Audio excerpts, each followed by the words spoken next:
ਸਮਾਂ एक कविता का सिरलेख है। समा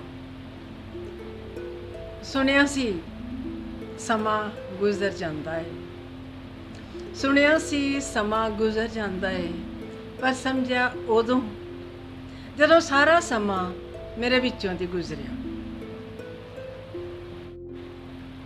वास्तु वाले कहंदे टुटे तिड़के पुरे कंडियां वाले कप प्लेटां वरतो ना रखो, उधड़े फटे रफू कीते कपड़े पाओ ना सांभो। बंदा इंज कर भी लवे, बंदा इंज कर भी लवे, पर अपने आप दा की करे। पंजाबी ਸਾਹਿਤ ਨਾਲ जुड़े हुए सारे ਲੇਖਕਾਂ ਪਾਠਕਾਂ ਨੂੰ ਸਾਹਿਤਕ ਏਕਮ ਵੱਲੋਂ मेरा मोह नाल सुनेहा है कि सारे ही जो तुसी बहुत अजे तक इन्ने सालों में 10.5 सालों में तुसी साहित्यक एकम नूं बहुत सारा प्यार दिता, मेरिया कवितावां नूं मेरिया किताबां नूं बहुत सारा प्यार दिता।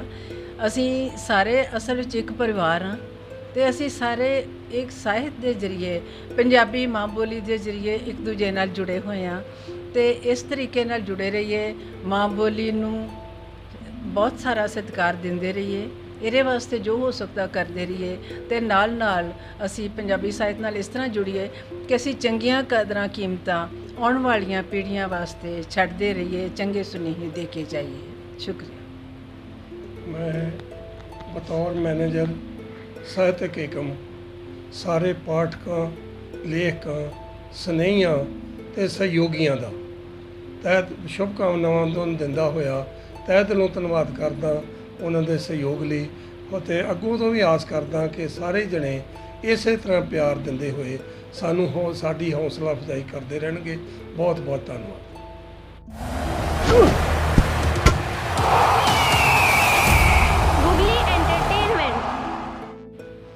ਗੁਗਲੀ ਐਂਟਰਟੇਨਮੈਂਟ ਚੈਨਲ ਵੇਖ ਰਹੇ ਸਾਰੇ ਦਰਸ਼ਕਾਂ ਨੂੰ ਪਿਆਰ ਭਰੀ ਸਤਿ ਸ਼੍ਰੀ ਅਕਾਲ।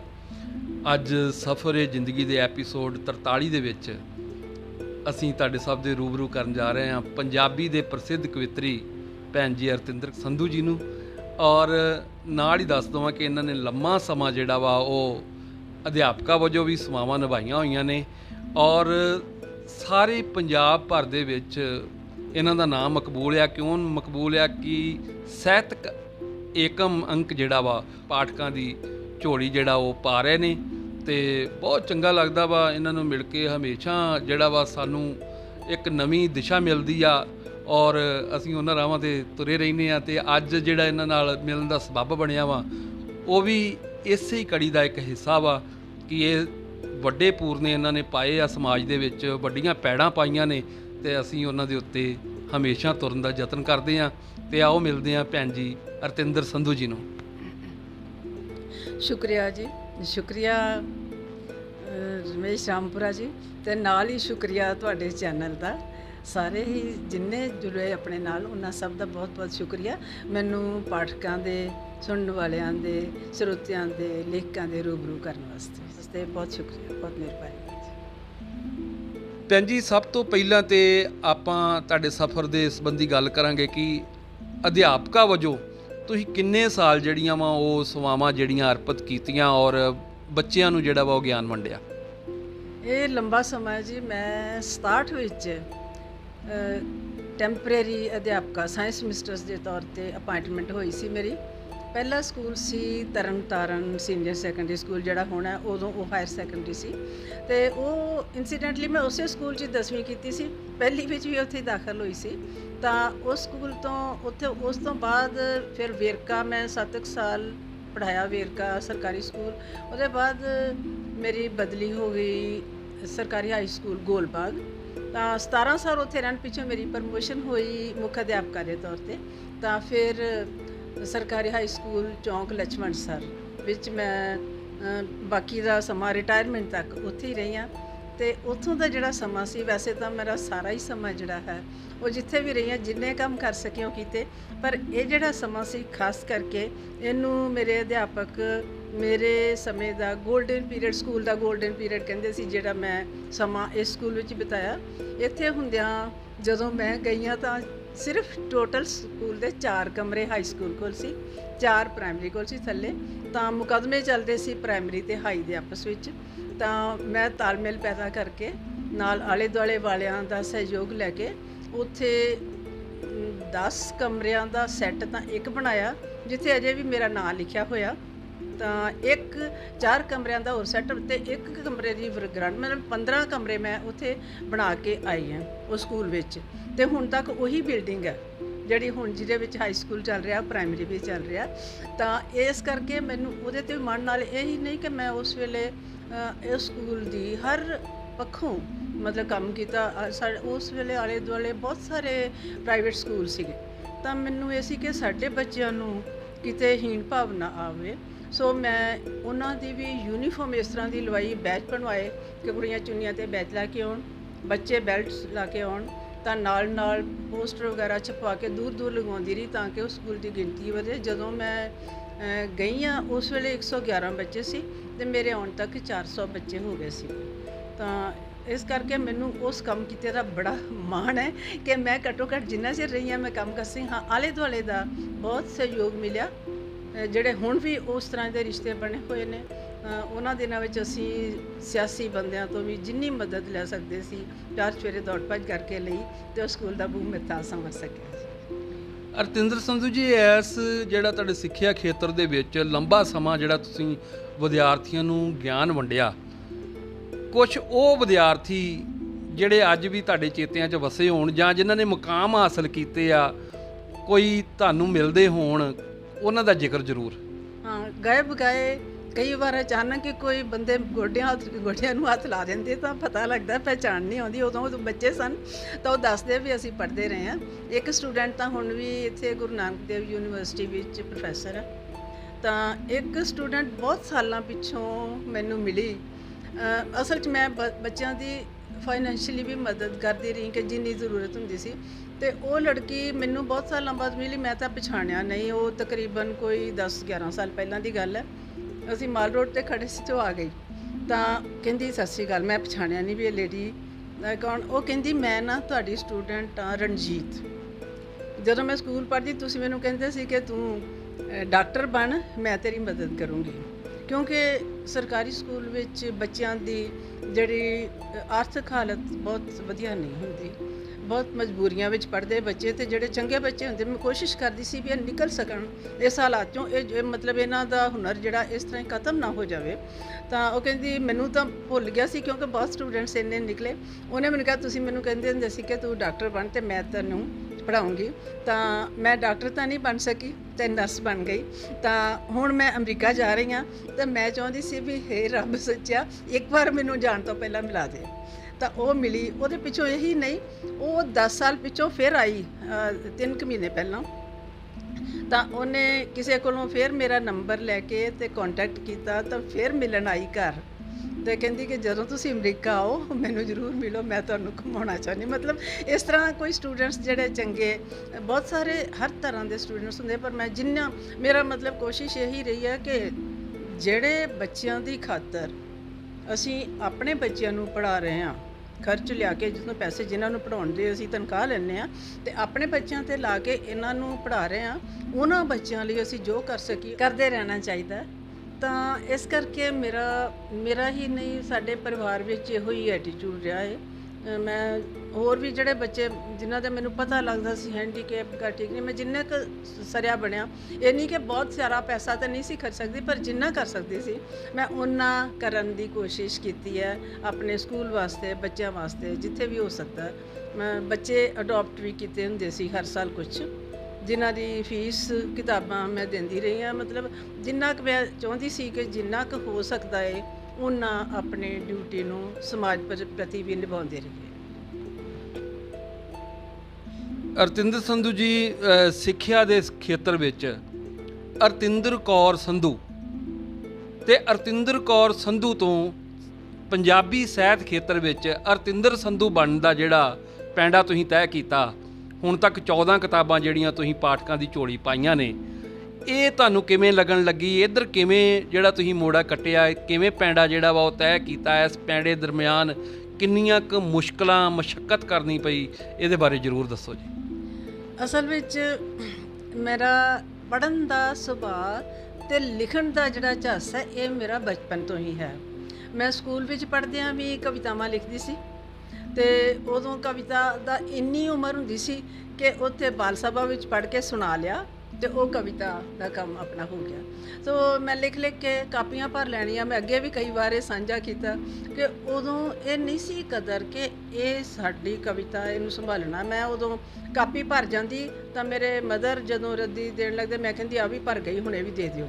ਮਤਲਬ ਉਹ ਕਾਪੀ ਦੂਜੀਆਂ ਕਾਪੀਆਂ ਦੀ ਤਰ੍ਹਾਂ ਹੀ ਸੀ ਮੇਰੇ ਵਾਸਤੇ। ਤਾਂ ਪਰ ਮਤਲਬ ਇਹ ਸਿਲਸਿਲਾ ਜਾਰੀ ਰਿਹਾ। ਉਹ ਇਸ ਕਰਕੇ ਜਾਰੀ ਰਿਹਾ ਕਿਉਂਕਿ ਮੈਨੂੰ ਬਚਪਨ ਤੋਂ ਹੀ ਪੜ੍ਹਨ ਦਾ ਸ਼ੌਕ, ਲਗਨ, ਇੱਕ ਮਤਲਬ ਸਮਝੋ ਜਨੂਨ ਦੀ ਤਰ੍ਹਾਂ ਸੀ। ਜਿੰਨੀਆਂ ਕਿਤਾਬਾਂ ਮੈਨੂੰ ਮਿਲ ਸਕੀਆਂ ਜਿੱਥੋਂ ਵੀ ਮੈਂ ਉਹ ਪੜ੍ਹਦੀ ਰਹੀ। ਮੇਰੇ ਫਾਦਰ ਵੀ ਮੇਰੇ ਇਸ ਜਿਹੜਾ ਝੱਸ ਜਾਂ ਜਨੂਨ ਸੀ ਉਹਨੂੰ ਚੰਗੀ ਤਰ੍ਹਾਂ ਫੀਡ ਕਰਦੇ ਰਹੇ। ਮੈਨੂੰ ਪਹਿਲੀ ਵਾਰ ਉਹਨਾਂ ਨੇ ਕਿਸੇ ਕੋਲੋਂ ਨਾਨਕ ਸਿੰਘ ਦਾ ਨਾਵਲ ਪੁਜਾਰੀ ਲਿਆ ਕੇ ਦਿੱਤਾ। ਜਦੋਂ ਕਿ ਮੈਂ ਕਦੀ ਕੋਈ ਨਾਵਲ ਨਹੀਂ ਸੀ ਪੜ੍ਹਿਆ, ਮੈਂ ਜਿਹੜੀਆਂ ਕਿਤਾਬਾਂ ਮਿਲਦੀਆਂ ਉਹ ਪੜ੍ਹਦੀ ਰਹਿੰਦੀ ਸੀ। ਇੱਥੋਂ ਤੱਕ ਕਿ ਕੋਈ ਕਾਗਜ਼ ਦੇ ਲਿਫਾਫੇ 'ਚ ਕੋਈ ਚੀਜ਼ ਪੈ ਕੇ ਆਈ ਤਾਂ ਉਹਨੂੰ ਵੀ ਖੋਲ੍ਹ ਕੇ ਉਹਨੂੰ ਵੀ ਪੜ੍ਹਨਾ। ਪੜ੍ਹਨ ਦਾ ਝੱਸ ਮੈਨੂੰ ਇੱਥੋਂ ਤੱਕ ਸੀ ਲਗਨ ਕਿ ਮੈਂ ਦੂਸਰੀ ਤੀਸਰੀ ਵਿੱਚ ਸੀ ਤਾਂ ਸਾਡੇ ਘਰ ਮੇਰੇ ਮਾਸੀ ਦੇ ਬੱਚੇ ਰਹਿੰਦੇ ਸੀ ਕਿ ਨਾਲ ਪੜ੍ਹਦੇ ਸੀ। ਮੈਂ ਆਪਣੇ ਨਾਨੀ ਜੀ ਕੋਲ ਰਹੀ ਹਾਂ ਜ਼ਿਆਦਾ ਸਾਲ। ਤਾਂ ਉਹ ਵੱਡੇ ਬੱਚੇ ਸੀਗੇ, ਉਹ 9ਵੀਂ 10ਵੀਂ 'ਚ ਸਨ ਉਦੋਂ। ਤਾਂ ਮੈਂ ਸਕੂਲ ਉਹਨਾਂ ਦੇ ਹੁੰਦਿਆਂ ਦਾਖਲ ਹੋਈ। ਉਹਨਾਂ ਦੇ ਮੈਂ ਜਦੋਂ ਉਹ ਚਲੇ ਗਏ ਤਾਂ ਉਹ ਘਰ ਵਿੱਚ ਕੁਝ ਮੈਗਜ਼ੀਨ ਪਏ ਹੋਏ ਸੀਗੇ ਇੰਗਲਿਸ਼ ਵਿੱਚ। ਉਹਨਾਂ ਦੀਆਂ ਫੋਟੋ ਬੜੀਆਂ ਖੂਬਸੂਰਤ ਸੀ ਤੇ ਮੈਨੂੰ ਇੰਗਲਿਸ਼ 'ਚ ਕਿਸੇ ਨੇ ਦੱਸਣਾ ਤਾਂ ਸੀ ਨਹੀਂ ਕਿ ਇਹ ਕੀ ਹੈ। ਤਾਂ ਮੈਂ ਉਹ ਮੈਗਜ਼ੀਨ ਸੰਭਾਲ ਰਿਹਾ ਕਿ ਜਦੋਂ ਮੈਂ ਇੰਗਲਿਸ਼ ਸਿੱਖੂੰਗੀ ਮੈਂ ਉਦੋਂ ਇਹਨਾਂ ਨੂੰ ਪੜ੍ਹੂੰਗੀ। ਫਿਰ ਉੱਥੋਂ ਮੇਰੇ ਫਾਦਰ ਦੀ ਬਦਲੀ ਹੋ ਗਈ, ਅਸੀਂ ਨੌਸ਼ਹਿਰਾ ਪੰਨੂ ਆ ਗਏ। 9ਵੀਂ ਵਿੱਚ ਜਾਂਦਿਆਂ ਤੱਕ ਮੈਨੂੰ ਉਹ ਯਾਦ ਆਇਆ, ਉਹ ਮੈਗਜ਼ੀਨ ਸੰਭਾਲੇ ਰਹੇ। ਮੈਂ ਉਹ ਇੱਕ ਥਾਂ 'ਤੇ ਰੱਖ ਛੱਡੇ ਨੁਕਰੇ ਲੁਕਾ ਕੇ। ਤਾਂ ਉਹ ਜਦੋਂ ਮੈਂ ਦੇਖੇ ਉਹ ਫਿਲਮ ਫੇਅਰ ਸਨ, ਉਹਨਾਂ ਵਿੱਚ ਸੁਨੀਲ ਦੱਤ, ਸ਼ਸ਼ੀ ਕਲਾ, ਐਲਨ ਯੰਗ ਉਦੋਂ ਤਸਵੀਰਾਂ ਸਨ। ਮਤਲਬ ਉਹ ਜਿਹੜਾ ਮੇਰਾ ਇੱਥੋਂ ਮੈਂ ਸੋਚਦੀ ਹਾਂ ਕਿ ਮੈਨੂੰ ਪੜ੍ਹਨ ਦਾ, ਜਾਣਨ ਦਾ ਝੱਸ ਜਿਹੜਾ ਉਹ ਸ਼ੁਰੂ ਤੋਂ ਬਚਪਨ ਤੋਂ ਹੀ ਰਿਹਾ। ਉਹੀ ਰਿਹਾ। ਤਾਂ ਫਿਰ ਮੇਰਾ ਜਦੋਂ ਮੈਂ ਪਹਿਲੀ ਵਾਰ ਪੁਜਾਰੀ ਨਾਵਲ ਪੜ੍ਹਿਆ, ਫਿਰ ਮੇਰੇ ਫਾਦਰ ਇੱਕ ਦਿਨ ਲਿਆਏ, ਮਤਲਬ ਹੋਰ ਕਿਤਾਬਾਂ ਵੱਡੀਆਂ ਲਿਆਉਂਦੇ ਰਹੇ ਨਾਲ। ਤਾਂ ਉਹ ਮੈਂ ਮਤਲਬ ਜਿੰਨੀਆਂ ਵੀ ਲਿਆਏ ਤਕਰੀਬਨ ਉਹਨਾਂ ਨੇ ਫਿਰ ਪੜ੍ਹ ਲਈ। ਉਹ ਮੈਂ ਪੜ੍ਹਦੀ ਤਾਂ ਉਹ ਵੜਾਉਂਦੇ। ਇਸ ਤਰ੍ਹਾਂ ਮੈਂ ਫਿਰ ਉਹਨਾਂ ਨੂੰ ਕਿਹਾ ਕਿ ਮੈਨੂੰ ਅਖਬਾਰ ਐਤਵਾਰ ਦੀ ਲਵਾ ਦਿਓ। ਐਤਵਾਰ ਦੀ ਉਦੋਂ ਅਖਬਾਰਾਂ ਦਾ ਰਿਵਾਜ ਨਹੀਂ ਸੀ ਘਰਾਂ 'ਚ, ਪਰ ਉਹਨਾਂ ਮੈਨੂੰ ਐਤਵਾਰ ਦੀ ਅਖਬਾਰ ਪੜ੍ਹਨ ਵਾਸਤੇ ਲਿਆਉਣੀ ਸੀ ਕਿ ਮੈਂ ਪੜ੍ਹਦੀ ਰਹਾਂ। ਤਾਂ ਇਸ ਤਰ੍ਹਾਂ ਹੀ ਇਹ ਸਿਲਸਿਲਾ ਨਾਲ ਚੱਲਦਾ ਰਿਹਾ। ਤਾਂ ਮੇਰੀ ਪਹਿਲੀ ਕਵਿਤਾ 9ਵੀਂ 'ਚ ਪੜ੍ਹਦਿਆਂ ਛਪੀ ਸੀਗੀ। ਇੱਥੋਂ ਮੈਗਜ਼ੀਨ ਨਿਕਲਦਾ ਸੀ ਕਮਲ, ਅਨਵੰਤ ਕੌਰ ਸਨ ਉਹਦੇ ਐਡੀਟਰ। ਤਾਂ ਉਹਦੇ ਵਿੱਚ ਮੇਰੀ 9ਵੀਂ 'ਚ ਪੜ੍ਹਦਿਆਂ ਪਹਿਲੀ ਕਵਿਤਾ ਸਬ ਐਡੀਟਰ ਸੀ ਉੱਥੇ ਜਿਹੜੇ ਪ੍ਰੀਤਮ ਅਰਸ਼ੀ, ਉਹਨਾਂ ਨੇ ਮੇਰੀ ਕਾਪੀ 'ਚੋਂ ਉਹ ਕਵਿਤਾ ਲੈ ਕੇ ਤਾਂ ਮੈਗਜ਼ੀਨ 'ਚ ਆਪੇ ਹੀ ਛਪਣ ਭੇਜ ਦਿੱਤੀ। ਉਹਦੇ ਪਿੱਛੋਂ ਪੰਜਾਬੀ ਦੇ ਬੜੇ ਵੱਡੇ ਸਾਹਿਤਕਾਰ ਕਿਰਪਾਲ ਸਿੰਘ ਕਸੇਲ ਮੇਰੇ ਮਾਮਾ ਜੀ ਸਨ, ਉਹ ਆਉਂਦੇ ਰਹੇ। ਉਹਨਾਂ ਦੀ ਉਦੋਂ ਨਜ਼ਰ ਨਹੀਂ ਸੀ ਅਜੇ ਗਈ। ਉਹਨਾਂ ਨੇ ਮੇਰੀ ਕਾਪੀ 'ਚੋਂ ਵੇਖ ਕੇ ਇੱਕ ਦੋ ਵਾਰ ਕਵਿਤਾਵਾਂ, ਇੱਕ ਇੱਥੇ ਮੈਗਜ਼ੀਨ ਸੀ ਕਹਾਣੀ ਕਵਿਤਾ, ਉਹਨਾਂ ਨੂੰ ਭੇਜੀਆਂ। ਤਾਂ ਉਹ ਮੈਨੂੰ ਨਹੀਂ ਸੀ ਪਤਾ ਕਿ ਕਿਵੇਂ ਕਵਿਤਾ ਕਿਸੇ ਨੂੰ ਭੇਜੀ ਜਾਂਦੀ, ਨਾ ਕਿਸੇ ਦਾ ਪਤਾ ਸੀ ਐਡਰੈਸ ਦਾ ਨਾ ਕੁਛ। ਜਿਹੜੀਆਂ ਉਹਨਾਂ ਨੇ ਕਵਿਤਾ ਭੇਜੀਆਂ ਉਹ ਕੋਈ ਨਾ ਕੋਈ ਉਹਨਾਂ ਦਾ ਦੋਸਤ ਮੈਨੂੰ ਮੈਗਜ਼ੀਨ ਕਰ ਦੇ ਜਾਂਦਾ ਰਿਹਾ। ਤਾਂ ਪਰ ਫਿਰ ਕਾਲਜ 'ਚ ਜਾ ਕੇ ਵੀ ਜਦੋਂ ਸਮਝ ਆਈ ਮੈਗਜ਼ੀਨ 'ਚ, ਉਦੋਂ ਕਾਲਜ ਮੈਗਜ਼ੀਨਾਂ ਛਪਦੀ ਰਹੀ, ਪਰ ਸਾਇੰਸ ਸਟੂਡੈਂਟ ਹੋਣ ਕਰਕੇ ਮੈਂ ਪੰਜਾਬੀ ਨਾਲ ਤਾਂ ਨਾ ਉਹਨਾਂ ਜੁੜ ਸਕੀ, ਪਰ ਪੜ੍ਹਨ ਦਾ ਜਿਹੜੀ ਲਗਨ ਸੀ, ਜਿਹੜਾ ਜਨੂਨ ਸੀ ਉਹ ਬਰਕਰਾਰ ਰਿਹਾ। ਮੈਂ ਸਾਇੰਸ ਦੀਆਂ ਕਿਤਾਬਾਂ ਦੇ ਨਾਲ ਲਾਇਬ੍ਰੇਰੀ ਨਾਲ ਲਗਾਤਾਰ ਜੁੜੀ ਰਹਿੰਦੀ ਸੀ। ਤਾਂ ਇੱਕ ਦੋ ਕਿਤਾਬਾਂ ਇਸ਼ੂ ਕਰਕੇ ਲਿਆਈ ਛੱਡਣੀਆਂ, ਤਾਂ ਉਹ ਪੜ੍ਹ ਲੈਣੀਆਂ, ਫਿਰ ਬਦਲ ਲਿਆਉਣੀਆਂ। ਇਹ ਹੋਈ ਆਦਤ। ਕੰਨਿਆ ਮਹਾਵਿਦਿਆਲਿਆ ਜਲੰਧਰ ਮੈਂ 2 ਸਾਲ ਪੜ੍ਹੀ, ਬਹੁਤ ਸਾਰੀਆਂ ਕਿਤਾਬਾਂ ਉੱਥੇ ਪੜ੍ਹੀਆਂ। ਉਦੋਂ ਕੋਈ ਲਿਟਰੇਚਰ ਜਾਂ ਸਾਹਿਤ ਪੜ੍ਹਨ ਦਾ ਵਿਚਾਰ ਨਹੀਂ ਸੀ, ਨਾ ਗਿਆਨ ਸੀ, ਨਾ ਪਤਾ ਸੀ। ਉਦੋਂ ਤਾਂ ਸਿਰਫ ਦਿਲਚਸਪੀ ਵਾਸਤੇ ਪੜ੍ਹ ਰਹੇ ਸੀ ਕਿ ਪੜ੍ਹਨਾ, ਬਸ ਦਿਲ ਕਰਦਾ, ਚੰਗਾ ਲੱਗਦਾ ਪੜ੍ਹਨਾ। ਤਾਂ ਇਹ ਬਾਅਦ ਵਿੱਚ ਵੇਖਿਆ ਵੀ ਉਦੋਂ ਬੜੇ ਰੂਸੀ ਸਾਹਿਤ ਦੀਆਂ ਜਿਹੜੀਆਂ ਕਿਤਾਬਾਂ ਜਿਹੜੀਆਂ ਅਨੁਵਾਦ ਹੋ ਕੇ ਆਈਆਂ, ਬੜੇ ਕਲਾਸਿਕ ਉਦੋਂ ਪੜ੍ਹੇ ਗਏ। ਇਹ ਬਾਅਦ 'ਚ ਸਮਝ ਆਈ ਬਹੁਤ ਸਾਲ ਪਹਿਲਾਂ 30-40 ਸਾਲ ਬਾਅਦ ਪਤਾ ਲੱਗਾ। ਖੈਰ ਉਹ ਸਿਲਸਿਲਾ ਚੱਲਦਾ ਰਿਹਾ। ਫਿਰ ਮੈਂ Khalsa college, main Khalsa college BSc complete ਕੀਤੀ, ਆ ਗਿਆ 2 ਸਾਲ ਕੰਨਿਆ ਮਹਾਵਿਦਿਆਲਾ ਜਲੰਧਰ ਪੜ੍ਹੀ, 2 ਸਾਲ ਖਾਲਸਾ ਕਾਲਜ। ਤਾਂ ਫਿਰ ਇੱਥੇ ਵੀ ਉਹੀ ਸਿਲਸਿਲਾ ਰਿਹਾ ਅਤੇ ਪੜ੍ਹਨ ਦਾ ਇੱਕ ਮੌਕਾ ਇਹੋ ਜਿਹਾ ਆਇਆ। ਮੇਰੇ ਨਾਲ ਮੇਰੀ ਸਹੇਲੀ ਵੀ ਸੀ, ਅਸੀਂ ਦੋਨੋਂ ਜਣੀਆਂ ਕਿਤਾਬਾਂ ਪੰਜਾਬੀ ਦੀਆਂ ਲਿਆ ਕੇ ਤਾਂ ਲਿਟਰੇਚਰ ਦੀਆਂ ਪੜ੍ਹਦੇ ਰਹਿੰਦੇ। ਇੱਕ ਮੌਕਾ ਇਹੋ ਜਿਹਾ ਆਇਆ ਵੀ ਸਾਨੂੰ ਕਿਤਾਬ ਨਾ ਲੱਭੇ ਲਾਇਬ੍ਰੇਰੀ 'ਚੋਂ, ਵੀ ਆ ਵੀ ਪੜ੍ਹੀਆਂ, ਆ ਵੀ ਪੜ੍ਹੀਆਂ, ਆ ਵੀ ਪੜ੍ਹੀਆਂ। ਤਾਂ ਖੈਰ ਉਹ ਸਿਲਸਿਲਾ, ਮਤਲਬ ਇਹ ਜਿਹੜਾ ਸਿਲਸਿਲਾ ਸੀ ਨਾ, ਇਹਨੇ ਮੈਨੂੰ ਪੰਜਾਬੀ ਨਾਲ ਅਤੇ ਸਾਹਿਤ ਨਾਲ ਜੋੜੀ ਰੱਖਿਆ। ਵਰਨਾ ਤਾਂ ਮੇਰਾ ਸਾਇੰਸ ਦਾ ਹੀ ਮਤਲਬ, ਕਿਉਂਕਿ ਪੜ੍ਹਨਾ ਹੁੰਦਾ ਸੀ ਤਾਂ ਨੰਬਰ ਵੀ ਚੰਗੇ ਆਉਂਦੇ ਸੀ, ਉਸ ਹਿਸਾਬ ਨਾਲ ਦਿਲਚਸਪੀ ਵੀ ਉਹਨਾਂ ਵਿਸ਼ਿਆਂ ਵਿੱਚ ਹੀ ਸੀਗੀ, ਪਰ ਨਾਲ ਨਾਲ ਪੈਰਲਲ ਹੀ ਇਹ ਚੱਲਦਾ ਰਿਹਾ।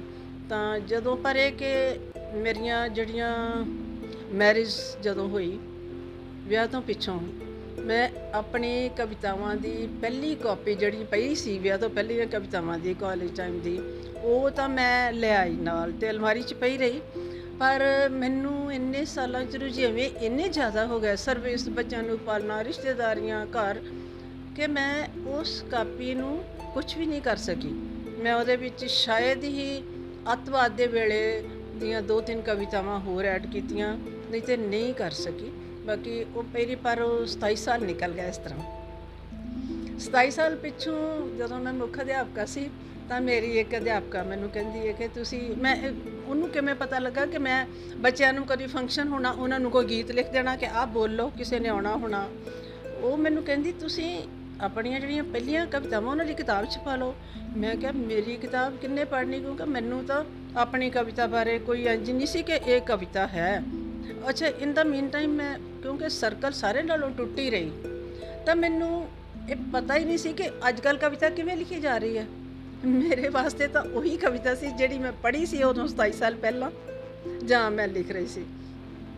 ਜਦੋਂ ਮੈਂ ਦੁਬਾਰਾ ਉਹ ਕਿਤਾਬ, ਖੈਰ ਉਹ ਛਪਾਉਣ ਦਾ ਪਤਾ ਨਹੀਂ ਸੀ, ਉਹਦੇ ਆਖੇ ਲੱਗ ਕੇ ਉਹ ਕਹਿੰਦੀ ਚਲੋ ਤੁਹਾਡੀਆਂ ਕਵਿਤਾਵਾਂ ਸਾਂਭੀਆਂ ਜਾਣਗੀਆਂ, ਨਹੀਂ ਕੋਈ ਪੜ੍ਹਦਾ ਨਾ ਪੜ੍ਹੇ। ਤਾਂ ਉਹ ਕਿਤਾਬ ਛਪੀ। ਹੁਣ ਉਸ ਕਿਤਾਬ ਛਪਣ ਦੇ ਦੌਰਾਨ ਥੋੜ੍ਹਾ ਪਤਾ ਲੱਗਾ ਕਿਵੇਂ ਕਿਤਾਬ ਛਪਦੀ ਹੈ। ਅਸੀਂ ਦੋਨੋਂ ਜਣੇ, ਮੇਰੇ ਹਸਬੈਂਡ ਅਤੇ ਮੈਂ, ਅਸੀਂ ਮਤਲਬ ਤੁਰੇ ਫਿਰਦੇ ਰਹੇ ਜਿਵੇਂ ਕਿਤਾਬ ਛਪੀ।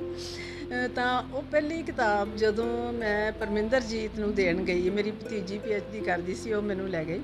ਤਾਂ ਉਹ ਕਹਿੰਦੇ ਵੀ ਤੁਸੀਂ ਕਿਤਾਬ ਛਪਾ ਤਾਂ ਲਈ ਆ, ਹੁਣ ਲੋਕਾਂ ਦੀਆਂ ਗੱਲਾਂ ਸੁਣਨੀਆਂ ਪੈਣਗੀਆਂ। ਮੈਂ ਕਿਹਾ ਕੋਈ ਗੱਲ ਨਹੀਂ। ਖੈਰ ਉਹਨਾਂ ਨੇ ਮੈਨੂੰ ਕੁਝ ਕਿਤਾਬਾਂ ਹੋਰ ਦਿੱਤੀਆਂ, ਤਾਂ ਮੈਨੂੰ ਫਿਰ ਪਤਾ ਲੱਗਾ ਕਿ ਹੁਣ ਤਾਂ ਕਵਿਤਾ ਇਸ ਤਰ੍ਹਾਂ ਲਿਖੀ ਜਾ ਰਹੀ ਹੈ। ਤਾਂ ਮੈਨੂੰ ਇੰਨੇ ਸਾਲਾਂ ਵਿੱਚ, ਮੈਂ ਸਮਝੋ ਇੱਕ ਜੰਗਲ ਵਿੱਚ ਰਹਿਣ ਵਾਲਾ ਹਿਸਾਬ ਸੀ, ਸਾਹਿਤ ਦੇ ਹਿਸਾਬ ਨਾਲ ਸੋਚਾਂ ਤਾਂ ਬੇਸ਼ੱਕ ਮੈਂ ਆਪਣੇ ਪਰਿਵਾਰ ਵਿੱਚ ਹੋਈ ਸੀ, ਕਿ ਮੈਨੂੰ ਲੱਗਦਾ ਸੀ ਵੀ ਇਹ ਕਵਿਤਾ ਨਹੀਂ ਹੈ ਜਿਹੜੀ ਇਹ ਲਿਖਿਆ ਹੋਇਆ ਕੀ ਹੈ। ਉਹਦੇ ਵਿੱਚ ਮੈਨੂੰ ਸਮਝਣ ਵਿੱਚ ਸਮਾਂ ਲੱਗਾ ਬਹੁਤ ਸਾਰਾ। ਜਿਉਂ ਪੜ੍ਹਿਆ ਅੱਗੇ ਤਿਉਂ ਮੈਨੂੰ ਫਿਰ ਸਮਝ ਆਉਣ ਲੱਗੀ ਕਵਿਤਾ ਦੀ, ਕਿਉਂਕਿ ਮੇਰੀ ਆਪਣੀ ਕਵਿਤਾ ਦਾ ਆਧਾਰ ਵੀ ਥੋਟ ਹੀ ਸੀਗਾ, ਵਿਚਾਰ ਹੀ ਸੀਗਾ। ਇਸ ਕਰਕੇ ਮੈਂ ਵਿਚਾਰ ਵਾਲੀ ਕਵਿਤਾ ਨਾਲ ਜੁੜ ਗਈ। ਤਾਂ ਮੈਂ ਉਸ ਹਿਸਾਬ ਨਾਲ ਦੁਬਾਰਾ ਸਮਝੋ, ਇੱਕ ਵਾਰ ਪਹਿਲੀ ਕਿਤਾਬ ਛਪਣ ਦਾ ਸਿਲਸਿਲਾ ਸ਼ੁਰੂ ਹੁੰਦਿਆਂ ਹੀ ਉਹ ਸਿਲਸਿਲਾ ਫਿਰ ਤੋਂ ਜਿਹੜਾ ਮਤਲਬ ਸਿਰਜਣਾਤਮਕਤਾ ਦਾ ਸ਼ੁਰੂ ਹੋ ਗਿਆ। ਤਾਂ ਫਿਰ ਲਗਾਤਾਰ ਲਿਖਿਆ ਗਿਆ, ਲਗਾਤਾਰ ਕਿਤਾਬਾਂ ਆਉਂਦੀਆਂ ਰਹੀਆਂ, ਨਾਲ ਵਿੱਚ ਵਿਚਾਲੇ ਵਾਰਤਕ ਵੀ ਲਿਖੀ ਗਈ। ਤਾਂ ਪਰ ਵਾਰਤਕ ਦੀਆਂ ਤਾਂ ਮੈਂ ਜਮ੍ਹਾਂ ਰੱਖੀਆਂ, ਉਹ 14 ਕਿਤਾਬਾਂ ਨੇ, ਅਤੇ ਨਾਲ ਮੈਂ ਇੱਕ ਵਾਰਤਕ ਦੀ ਕਿਤਾਬ ਵੀ ਹੈ।